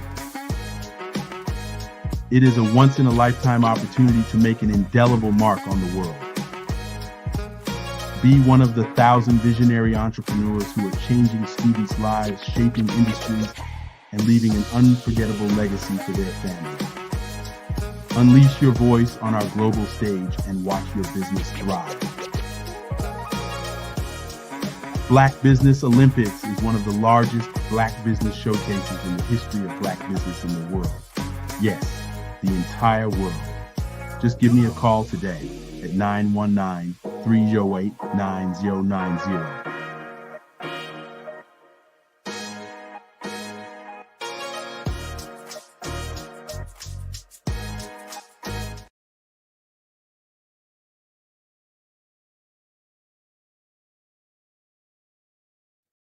Hey everyone, it's Grant McGall, CEO of 5-Star BDM and host of the award-winning Follow the Brand podcast and TV series, where I help you to build a 5-star brand that people will follow. My genius is personal brand development through intelligent communication and helping you achieve your business and career goals. I am a requested speaker on digital technology and brand development issues. I want to work with you to increase the value of your current opportunities while attracting new ones. Every one of you is unique, and we all share challenges that can be addressed through smart branding. As a super connector, I work with you as an executive coach to guide you along the complicated business and career development road, providing the enhancement tools and information you need to succeed. Together, I will help you succeed in today's challenging business climate. I will evaluate and measure your progress. Best of all, I am right alongside you every step of the way. Build the brand called you. Genius is coming. I am from Washington, D.C., but I was raised in Durham, North Carolina. I came to Durham when I was about 5 or 6, and then I traveled back and forth to D.C. because it's where my people are from. One of the unique things about my family is my mother, she's also an artist. She does quilting, and she does a lot of artistic things, and then my son, he draws with both hands, his right hand and his left hand, like I do. So that's kind of a family trait. And then my other son, he's a videographer, and my daughter, she works, she's a regional vice president for Sunglasses. When you start out drawing and sketching, you want to continue to explore, each avenue. I do pastels, I do pen and ink, I do painting, I do acrylics. I haven't done oils yet. But I try to do all facets of art. What I say to a lot of times to people is, you can't put yourself in a box when you're an artist. You have to explore. And over the course of my life, I've tried to explore different mediums. I also do sculpture as well. I choose my subjects by the intensity that they have in their faces or the intensity that somebody is moving, because I do more than portrait. portrait drawings. I also do I do abstract, and then I do figurative drawing also. Well, what happened in this particular show is that I started out trying to come up with something that would be a little bit different than what everybody else is doing. So I was working on a Barack Obama show, and they wanted me to do some paintings of Barack. And so what I did was, because of the deadlines, I kind of did it kind of fast. And then I realized when I was doing it fast, I enjoyed it. And so then I started doing other pieces the same way, and I started to enjoy those pieces also. And so I came up with this particular style, and it's a style of lines and colors. And what's interesting is that when I was in college, I did a show called Lines, Colors, and I talked about the boldness of the blacks, the hotness of the whites, and this is how this has come about, later on in my life. And the colors comes from a lot of the entertainers that I work with, where they wear different colors. They don't wear, your plain reds or your whites. They wear different colors, and so that's also another piece of what's giving me the colors.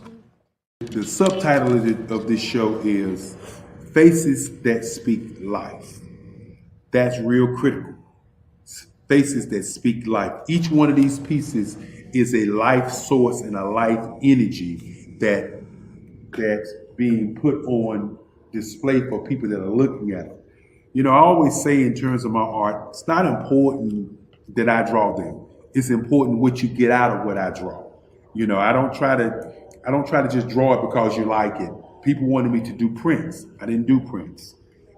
People asked me to do different people, but the people that I choose are people that make a difference in the lives of people in the world. So the human landscape idea was, again, as I say, the lines represent your emotions, it represents your ideas, and it represents your journey as a human being. And that's why you get the different pieces and the different looks.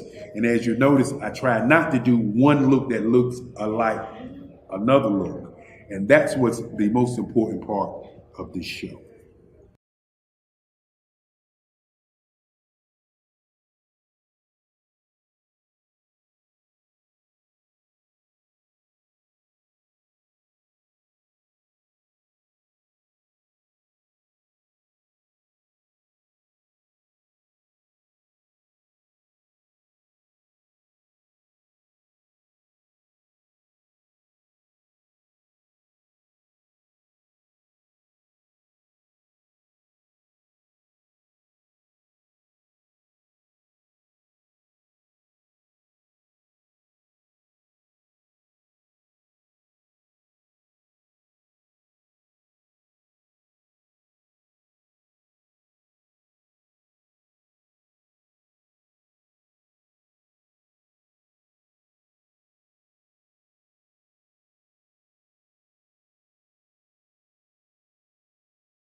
Artist to me is a creative expression of something from nothing.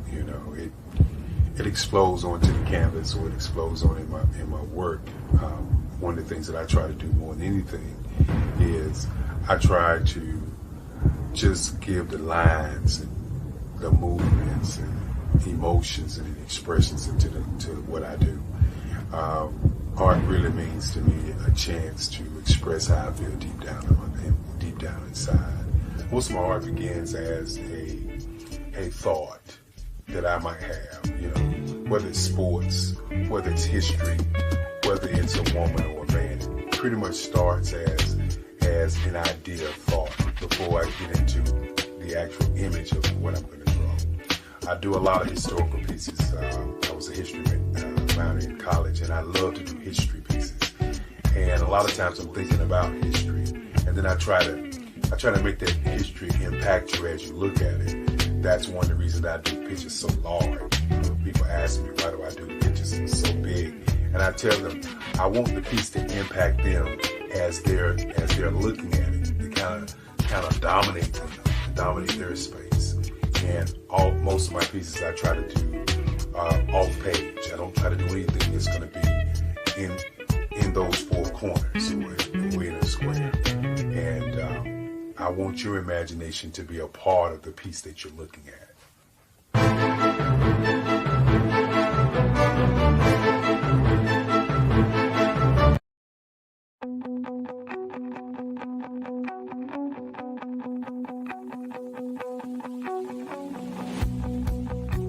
I am Black Business. From the moment I wake until the time I sleep. Yes, I am Black Business. I am Black Business. Tell me, are you Black Business? I am Black Business. Do you support Black businesses? Listen, I support Black business because I am Black Business. Black Business Expo. One of the largest business showcases in the history of Black business in the world. The world! Sign up today at www.blackbusinessexpousa.com or call 919-308-9090. I am Black Business.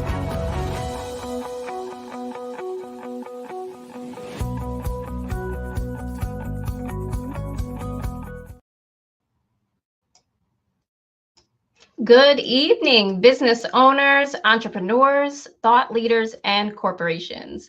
Welcome to the Black Business Network. My name is Anya Goldsby, and I am going to be your business moderator for this evening on the Black Business Network. So tonight, the Black Business Network is a 24-hour business network showcasing Black businesses, business owners, entrepreneurs, and thought leaders worldwide. We have speakers from North Carolina, London, Singapore, Africa, Japan, and cities all over the United States. The Black Business Network is a global community sharing its business knowledge to empower, inspire, and educate businesses about business. Our next speaker is Princess Dr. Rhoda Zione Alale. Princess Dr. Rhoda Zione Alale from Delta State, Nigeria, is a Healthy Smart Homes National Scholar, distinguished researcher and residence currently at the Center of Health Equity at Columbia University Teachers College in New York City. She is a board certified as both a registered nurse and an environmental health physicist. Her expertise in applied biophysics graced her to design health and agricultural systems for kings of Africa, Saudi Arabia, and business enterprises of Canada. She is also an United Nations Global Goals Ambassador for Sustainability in Health and Agriculture. She has many awards and is a double gold medalist in environmental engineering innovations for her nanotechnology inventions that enhance solar energy systems and reduce the effects of radiation from cell phones and electronics. Dr. Charles Maudlin, the Cleveland Clinic, stated that her nanotechnologies may create a new area in medical research. Both presidents, Ronald Reagan and Bill Clinton, honored her as an outstanding American. The 700 Club, Pat Robinson, produced a TV documentary of her life called Rhoda's Love Story. The late Senator Edward Kennedy penned that she is one of the most dynamic and creative women of our time.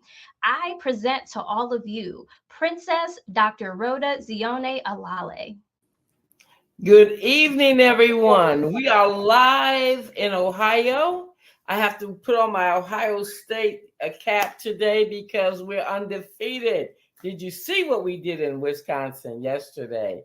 Thank you, moderator, for such a gracious introduction. You are very I want welcome. to thank the Black Genius is Business. coming, and I'll see you on the other side. Okay, wonderful. Wonderful. Hello, everyone. I'm not sure if I was premature. Wanted to take time to thank the moderator for her introduction, and certainly Dr. Kelly, who is so multi-talented. We are just blessed to participate in his vision of the Black Business Network and the Black Business Olympics. He is so impactful for the Black community and the global community at large, because there's no way we can get it done without men and women that give us their shoulders to stand on. As the moderator said, I am an environmental nurse physicist. What does that mean? I explore, is your house making you sick? Whoever thought the chemicals, the electricity, the gases in your house could be the reason why you have cancer or diabetes or even mental illness? And that's one of the things that I explore. That's why I'm doing this broadcast in the middle of a bedroom in downtown Cincinnati.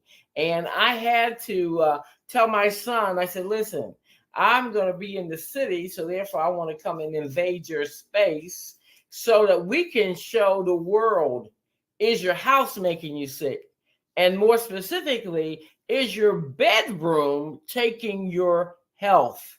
And so I want to show you a health model that you can begin to implement. Now, few people know that we are actually under a nationwide call to action out of the office of the Department of Health and Human Services. Why? Because so many people are getting sick. Our air is sick.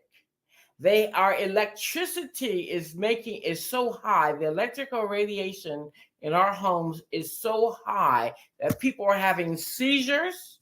It can create mental illness, especially depression. We have so much Alzheimer's and dementia because where are you sleeping?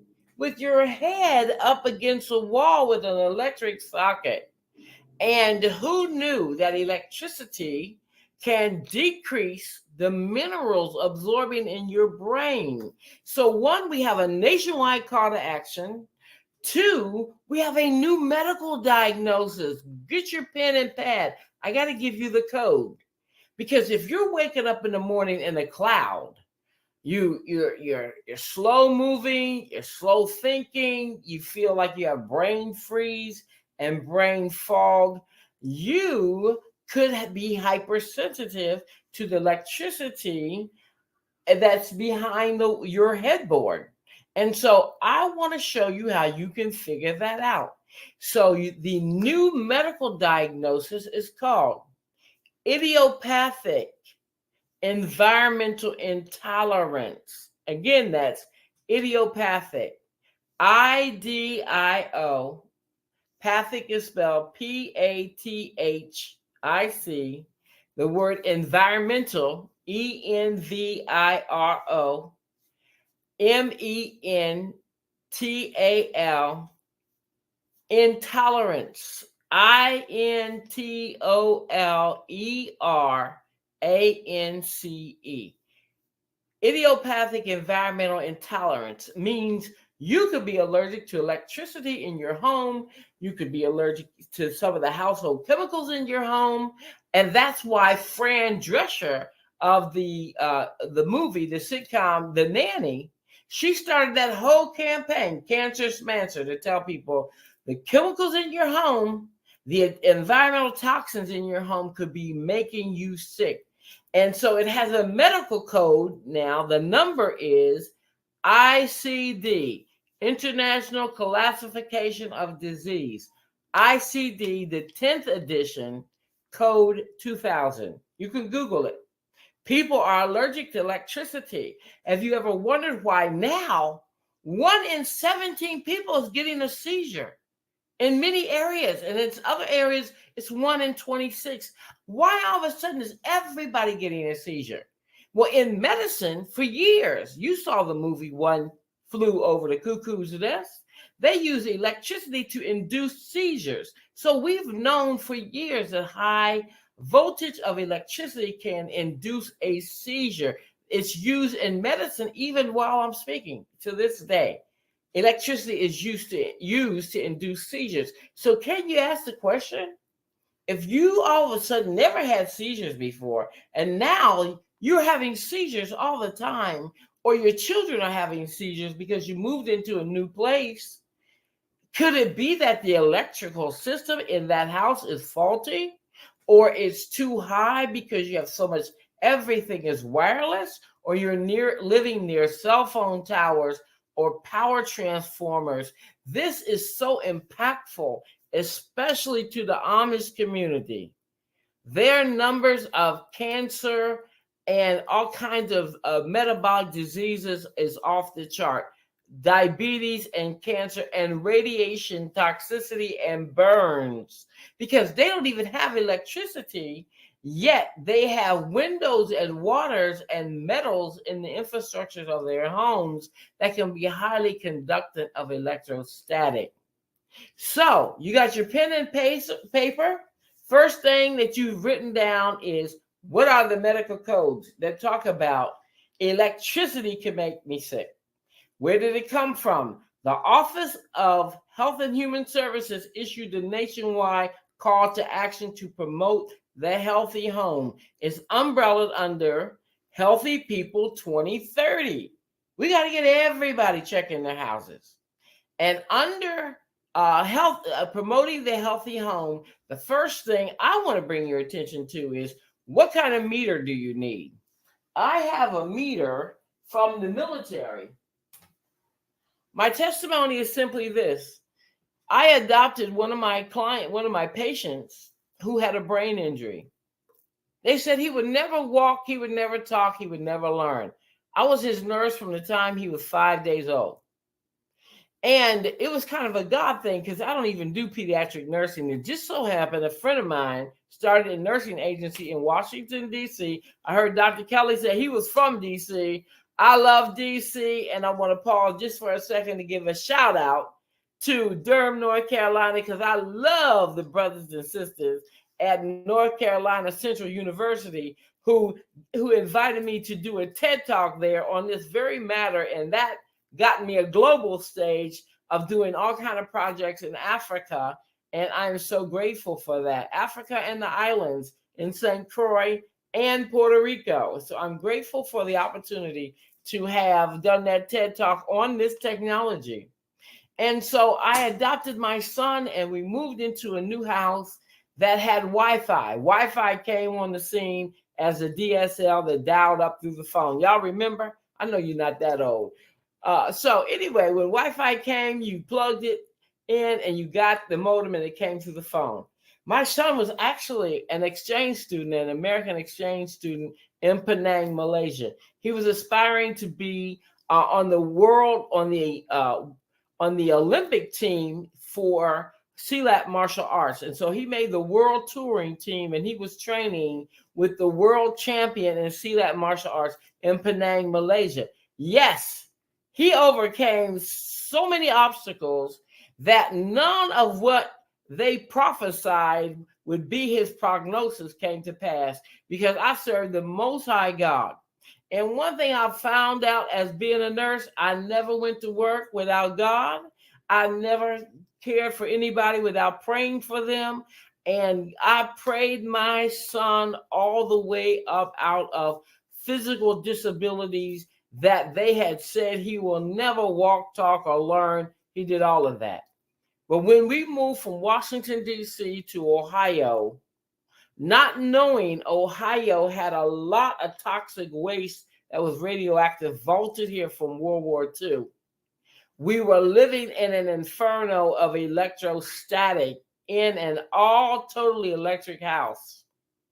And my son woke up one morning and all of a sudden his ability to process and learn was like gone. He went to the hospital. We took him to a number of specialists. And the doctor said to me, your son is losing energy in his theta wave and his alpha wave. And that's what you learn with. And that's what you control your emotions with. And he ended up in a brain injury program for almost a year. I just happened to go to a medical conference in Canada that was on the subject matter around brain injuries and the environment and how all this electrostatic in the environment was causing brain injuries and all kinds of diseases. And the doctor walked up to me from Russia. She said, do you have ants in your house? I said, you know what? I got a terrible ant problem in this house. And I said, my son is sick. And she tested me and she said, lady, you are 100% radioactive. And I'm like, are you serious? She said, when you get home, don't play with this. You go find someone that can measure out your home, the electromagnetic pulse. Write that down. Electromagnetic pulse. You must know how much radiation from your electric system you're sleeping in. She said, lady, I need you to write down, get your house measured out. I called the local military base and some friends of mine there that were medical doctors, and they said, we know a lot of nuclear engineers. Let's see what we can find. They found me an engineering team, and they came to my house with a medical doctor who was a health physicist, and they brought this machine. Can you see this? This is called a stetzometer. Stetzer. STETZER. Again, that's STEZER. STETZER. Stetzometer. This stetzometer was designed for doctors and nurses in the Army because they said there was too much electrostatic in our operating rooms, in our patient care suites, and in our emergency rooms. And what it was doing was creating even more complications with trying to get that patient balanced and get that patient healed. And OSHA confirmed this because OSHA said that there was too much electrostatic, and they stepped in with regulation, a new regulation. Write this down, Regulation 1910 333A, which says if you have an employee working with anything electrical that plugs in any type of energized machinery, you must give them protective gear. And they told hospitals, you've got to lower the electrostatic in your operating suites and in your patient care service areas because it's too high. And the doctors and the nurses were getting sick from radiation toxicity and radiation poisoning. So this machine only measures to 2000. And I'm going to ask my son if he can assist me. I have a handsome son named Khalil Zia, my second son, who was one of the first adoptions ever done in the White House. When he was 8 years old, Bill Clinton presided over his adoption bill and Hillary Clinton, and he's been an amazing young man. He's traveled more places in the world than me, 24 different countries to be exact, and he also was an American exchange student in Penang, Malaysia. So I'm going to have him to come, and if he'll just plug in this stetzometer, and then I'm going to show you how you need to be testing your bedroom. Where can you get stetzometers? You can get them at Amazon.com. Amazon.com. So this is my son, Khalil, and he's plugging in the stetzometer. I'm going to try to lift up this laptop so you can see what the number is. Now you see, can you see this? Okay, turn the power transformer, thank you. The power guard off. So at baseline, we are looking with this stetzometer, and it's 135. You see it's going up and down. It's jumping between 132, 127, 134. And if you turn around on the back, I don't know if we can get it close enough for you to see, that you are not supposed to be exposed to more than 50 biometric units of radiation. If you can see on that scale, it says above 50 is undesirable, and below 50 is where you need to be. And so we have an instrument called a capacitor. These capacitors were made for spacecraft, and I happen to get this white capacitor that you see plugged in here from Canada. If you Google Nevis Corporation, NEVVUS, this is actually a capacitor that allows me to test for patency of the line to see if your house or if your bedroom can support any type of technology to lower radiation in the wall. And so we're going to plug it in, and we're going to show you how these capacitors work. Nevis.com in Canada. I am the international spokesperson for them. And you see, in a matter of seconds, it brought that level from 138, 140, a fluctuation between 125 and 142, I believe was the highest, down to below 38. It's jumping between 35 and 38, and that happened within seconds. That's what you need to be concerned with. Is your bedroom making you sick? Because anything above 50 can alter your red blood cells and put you at risk for leukemia and all types of cancers and all types of mental illness. Now let's just park right there and unpack for a second. This is your head sleeping in 138 biometric units of radiation. And that meter says you're not supposed to be more exposed to more than 50. So electricity is like fire that burns you from the inside out. So here you are, you have your head sleeping in 138 biometric units of radiation all night. That's enough to drain your brain. You wake up in the morning with brain freeze, brain fog. You got to sit there 15, 20 minutes. And let's unpack that a little bit. Alzheimer's, they're saying now, is type 3 diabetes. Why? Because the brain is now resisting the absorption or the uptake of insulin. Well, when you put your brain in a storm, when you have your brain in an electric field, one of the things it does, it causes constriction of the cellular membranes because they're under stress and they don't know what's going on because electricity stimulates the cell in such a way it causes it to drain its minerals. And the body begins to slow that process down so it can maintain your equilibrium. And I submit that this phenomenon is caused because your head is sleeping in electric static. And so I want my son to come and I want to test him. We're going to turn his computer around and I want to show you a test that you can do. Everybody, have you heard of muscle response testing? We're going to test his muscles and see, does his muscles like this wall behind here? We're going to turn that capacitor off and we're going to come back in just a few seconds.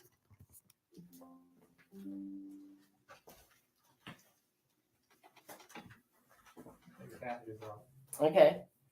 I'm going to have my son adjust this computer now so you can see me and him together. He's going to try to adjust the angle. Where's your plug at? And, okay, can you see me? Mm-hmm. Okay, good. You can see me. Now I need you to see him. So we have a capacitor pulled out, and he's getting ready to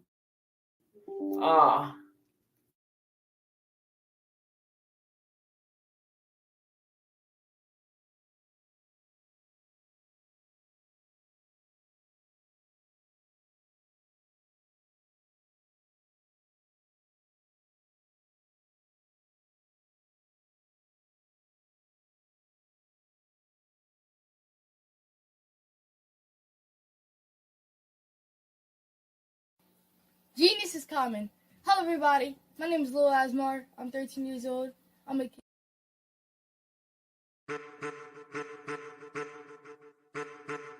I am a child of the Most High God. He has gifted me in ways that I could not even imagine and didn't know.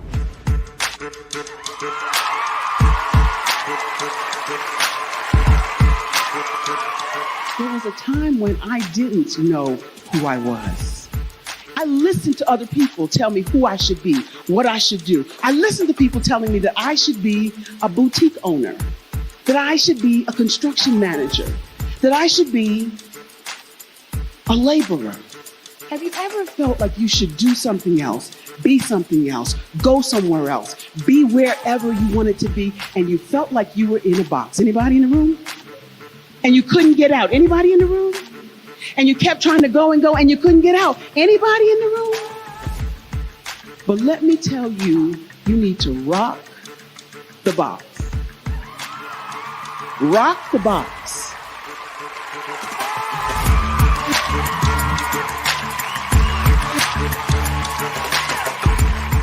I am engaging, inspiring, and empowering.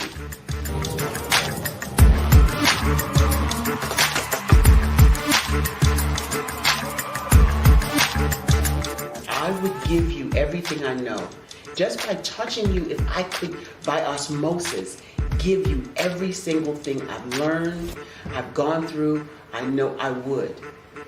We know that's not possible, but as it is possible, I love to share information with people. Some of you out there, people have told you that you can't be, you can't have, you can't do. But I will tell you, like Kingston said, you can, you must, and you will. If it's to be, it's going to be me. You got to say it. If it's to be, it's going to be. If it's to be, it's going to be. If it's to be, it's going to be.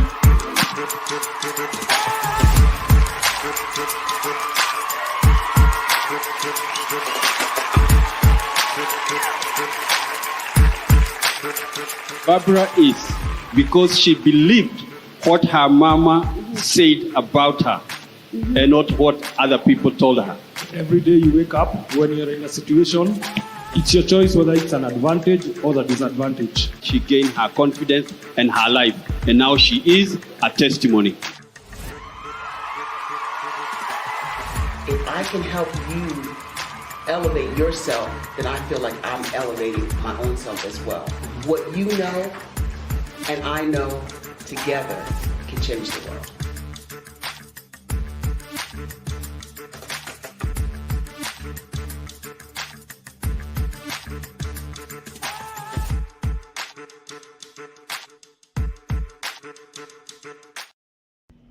Why do I do what I do?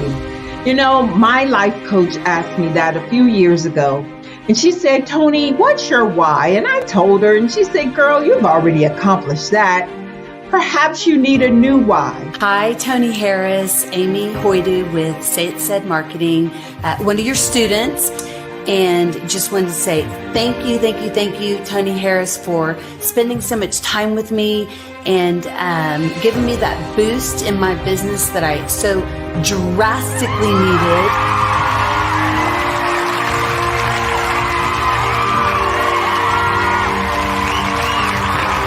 My why is to touch, move, and inspire my clients to take drastic steps to be better than they were before they met me. I'm a resource. I'm a connector. I want to help people build deeper relationships that are beneficial to their life and business. That's what I do best. So, first thing you got to do is show up. And speaking is a way to magnetically attract your ideal client to you. How many of you use social media that way? Absolutely, and this is how you look to the world. Drastic steps are the steps that are needed to be successful. And my business is drastic denotes a mindset. Getting out of your comfort zone, doing something that you don't necessarily feel comfortable doing, want to do, but you know it's a necessary step to be successful in your business. I get the most satisfaction when I see my connections flourishing into relationships long after I am gone. Hi, my name is Jasmine Augustine with Media Jasmine, and I've joined several networking and referral groups in the area. And Network in Action Northeast Houston with Tony Harris Taylor is one of the best organizations that I've joined. I love that piece of what I do, and it is what fuels my fire.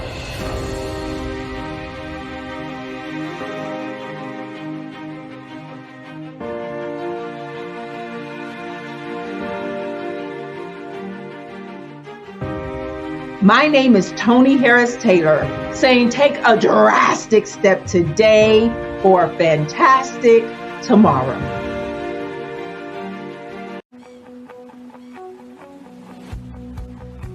I am Black Business. From the moment I wake until the time I sleep. Yes, I am Black business. I am Black business. Tell me, are you Black business?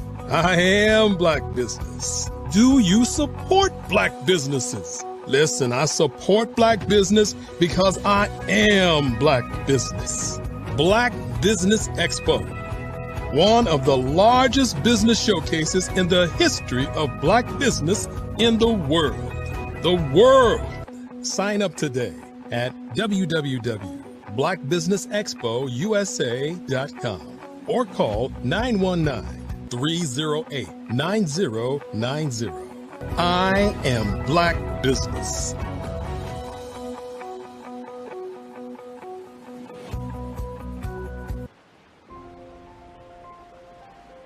What if you could build your own city? A place where every child can find nurturing people to help them achieve their full potential.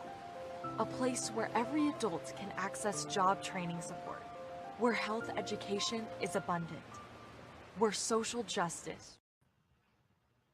All right, welcome back, everyone. We are going to bring back up Dr. Ale as well as her son so that they can vision out their presentation. So, Dr. Ale, are you ready? Oh, yes. This is my son, Khalil, Prince Khalil. And we were right at the point, and we apologize that we lost connection there for a minute. We were right at the point of introducing this capacitor and how this capacitor was created for spacecraft to reduce electromagnetic static in spacecraft. Now it has been retrofitted for homes. And because I live so close to a military base, we were able to be among the first people that this capacitor got introduced to. And this capacitor is the instrument that helped to save my other son, who had a severe brain injury. They said he would never be able to learn again. It took 7 years, but he's learning. So these capacitors we are now retrofitting young people's houses with, in addition to solar technology to make your house safe. But we're working on this bedroom right now. We got to show you what 138 biometric units of radiation will do to your body. So I'm going to have him plug that in so we can get in position. And then I'm showing you how you are going to test your house. Everybody needs to do this. You need to go home. You need to stand away from the wall. Don't touch the wall yet. Test your baseline. Put your arm at a 90-degree angle. I'm going to have him turn around so you see what that looks like. 90-degree angle at the shoulder, and then get back in position so you're linear to the wall, and hold his arm. Give me all your strength. Don't let me push your arm down. So away from that wall, he's perfectly strong. Now I'm going to have him touch the wall with his hand. 1, 2, 3, all your strength. Hold strong. And look, this wall knocks him out. Now, if the wall will knock out a 33-year-old strong young man, what in the world would it do to you? This is why masses of people are getting Alzheimer's, dementia, all kinds of cancers. Because not only is it doing this to him, I'm going to have him lean over and touch the bed. He's touching the bed with box springs. Can you touch the mattress for me? Next, you're going to touch your mattress. Okay, give me all your strength. 1, 2, 3, resist. So he's leaning over. It's knocking his body out. So not only is the wall creating an electrical field to take his body out if he touches the wall, it's taking your body out if you're laying on box springs in the mattress. So let's just turn the capacitor on. The question now is, can he touch 38 biometric units of radiation? That's the question. Have him touch the wall, arm out, 1, 2, 3, all your strength. And no, he's still losing energy from 38 biometric units of radiation. So what have we done? This is what God gave me. You see this little square? It's called a nano. YourNanos.com. This is a nanotechnology that puts a barrier so it takes down that electrostatic. We're going to put this on the capacitor and have it broadcast into the wall so that we can retrofit that capacitor to stop tasing him and demineralizing him. Touch the wall. Give me all your strength. 1, 2, 3, go. Rock solid. There's no energy loss. And because that's electricity is magnetic, this capacitor will now turn into a life-sustaining instrument. Now let me have him touch the bed. Okay, give your arm all the way up, 90-degree angle. 1, 2, 3, are you strong? Rock solid. There's no energy loss. Give it up, ladies and gentlemen. God has a plan to save our lives and to make our bedrooms sanctuaries that preserve us. We have got to start a movement, not just in your bedroom, but on your block, in your city, because too many of us are dying from cancer, too much rage in your house, too much confusion. Our children aren't able to load. They're not able to sustain the information. Why? Because you're sleeping with your head in fire. Now, let me take this nano off before he gets too happy here, because I want to show you why there's so much diabetes. Now, we're going to go back, turn that capacitor off, to showing you. So put your hand on the wall and count to 25. I want everybody to do this tonight. Let's count, ladies and gentlemen. Come on, children. Come on to this screen. We're going to count with Dr. A. Shout out to Howard University, a former nursing professor at Howard. My students call me Dr. A to Z because there was no room for a C student in my nursing class. I worked everybody till they became an A student. Here we go. So he's charging up from that wall. Turn around, face the camera, son. Put 2 fingers on your heart. 2 fingers over your heart. 1, 2, 3. Are you strong? Look at this. He just touched the wall. It's going to take out energy in his heart. 2 fingers on the pancreas. He's also a licensed massage therapist, so he knows all his organs out. 1, 2, 3. Are you strong? Now, do you understand why we're getting so much diabetes? He's lost energy in his pancreas. 2 fingers over the liver. 1, 2, 3. Are you strong? He's losing all this energy to the liver. So now we're going to put this nano back on this. How about walls that charge up your body? Now put your hand back on the wall. We're going to give him 1 minute of therapy off of this wall for this nano energy to energize his body and to rebalance him. You ready? 60, 50, 40, 30, 20, 10, 9, 8, 7, 6, 5, 4, 3, 2, 1. 2 fingers back to the heart. 1, 2, 3, are you strong? Rock solid. 2 fingers to the liver. Rock solid. 2 fingers to the pancreas.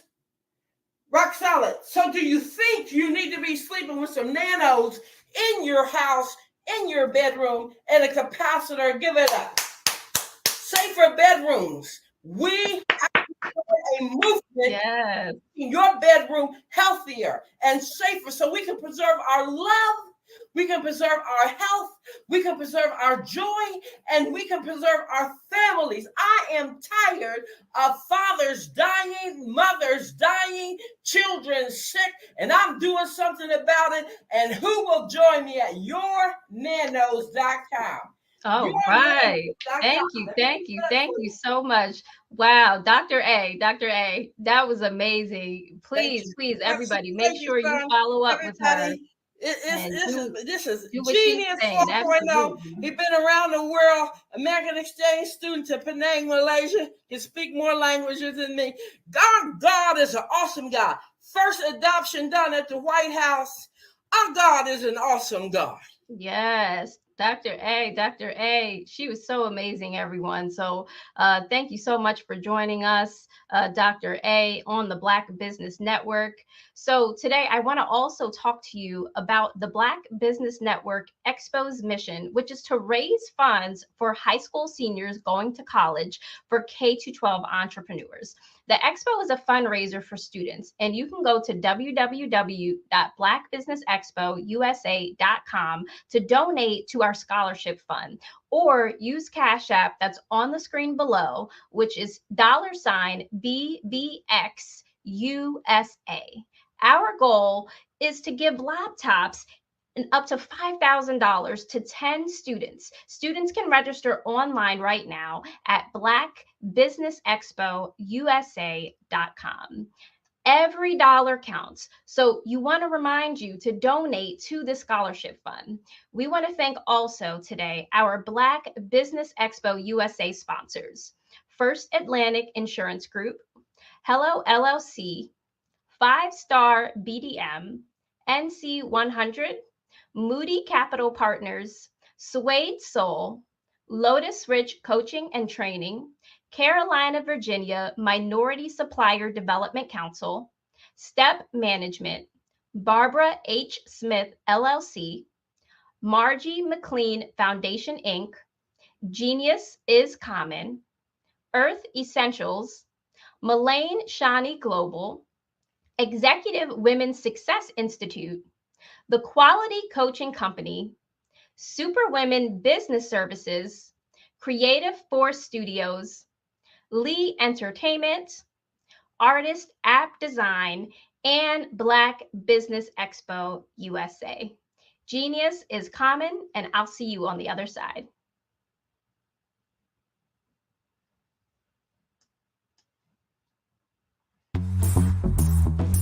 Attention all entrepreneurs and companies. Are you looking for reliable and efficient virtual assistants and back office support to help you manage your business tasks? Look no further than Superwoman Business Services.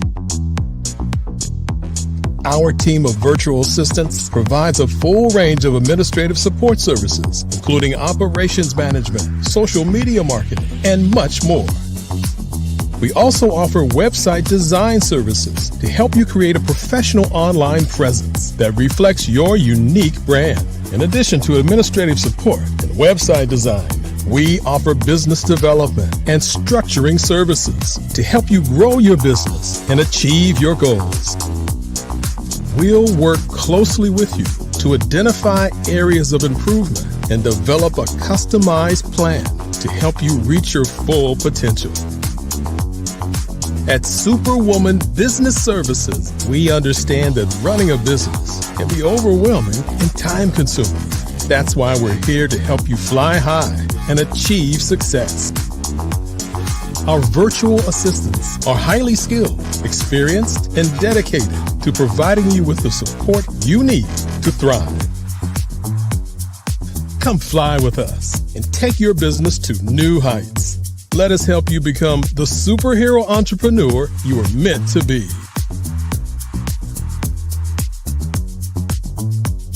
Contact Superwoman Business Services today to learn more about our back office support services. Come fly with us and take your business to new heights. Over the past few years, we've seen the growth of existing and new initiatives focused on financial inclusion, building global networks, and reducing the wealth gap in response to the idea there's not enough seats at the table. Whether their outcomes are to increase the representation of Black executives on corporate boards, ensure an inclusive global economy, or to create new U.S. African commercial pathways, the strategies are often carried out by separate programs. The question is, should they be? With the continent of Africa being home to more than half of the world's fastest growing economies, the youngest workforce, over 400 companies generating more than $1 billion annually, 700 generating more than $500 million annually that are poised for growth, and being the destination of nearly $5 billion in venture capital in 2021. Diversifying U.S. and Africa commercial engagement by building bridges between African businesses and their U.S. diaspora should begin being seen as mutually beneficial. From helping to reduce Africa's enormous capital gap to catalyzing two-way trade opportunities, the COVID-19 global pandemic hopefully has taught us that global challenges and opportunities are more interconnected than we thought. During the pandemic, African companies like Unicorn Flutterwave, insurance provider Reliance Health, ride-hailing app Yasir, and 54Gene, the continent's first bank of DNA on people of African descent, proved that when African companies have access to networks, capital, and information, they grow big, grow fast, and create solutions that are valuable to the world. This is why Be Direct was created. We are the first U.S.-based but African-centric board preparedness and board search company designed to connect U.S. Black talent and corporations to African businesses. Unique and fundamental to Be Direct's success is our process of helping board candidates adapt their experience and networks to an African context before they're connected to high-growth companies that are looking to locally and globally scale. From our focus groups with African business execs and government leaders, we don't ignore the sentiment that business is easy, but people are hard. Having a pool of board candidates with hard-to-access networks and extensive experience across the business life cycle, including successfully raising capital, is table stakes for an initiative like this. So yes, we have that. But corporate or entrepreneurial success in the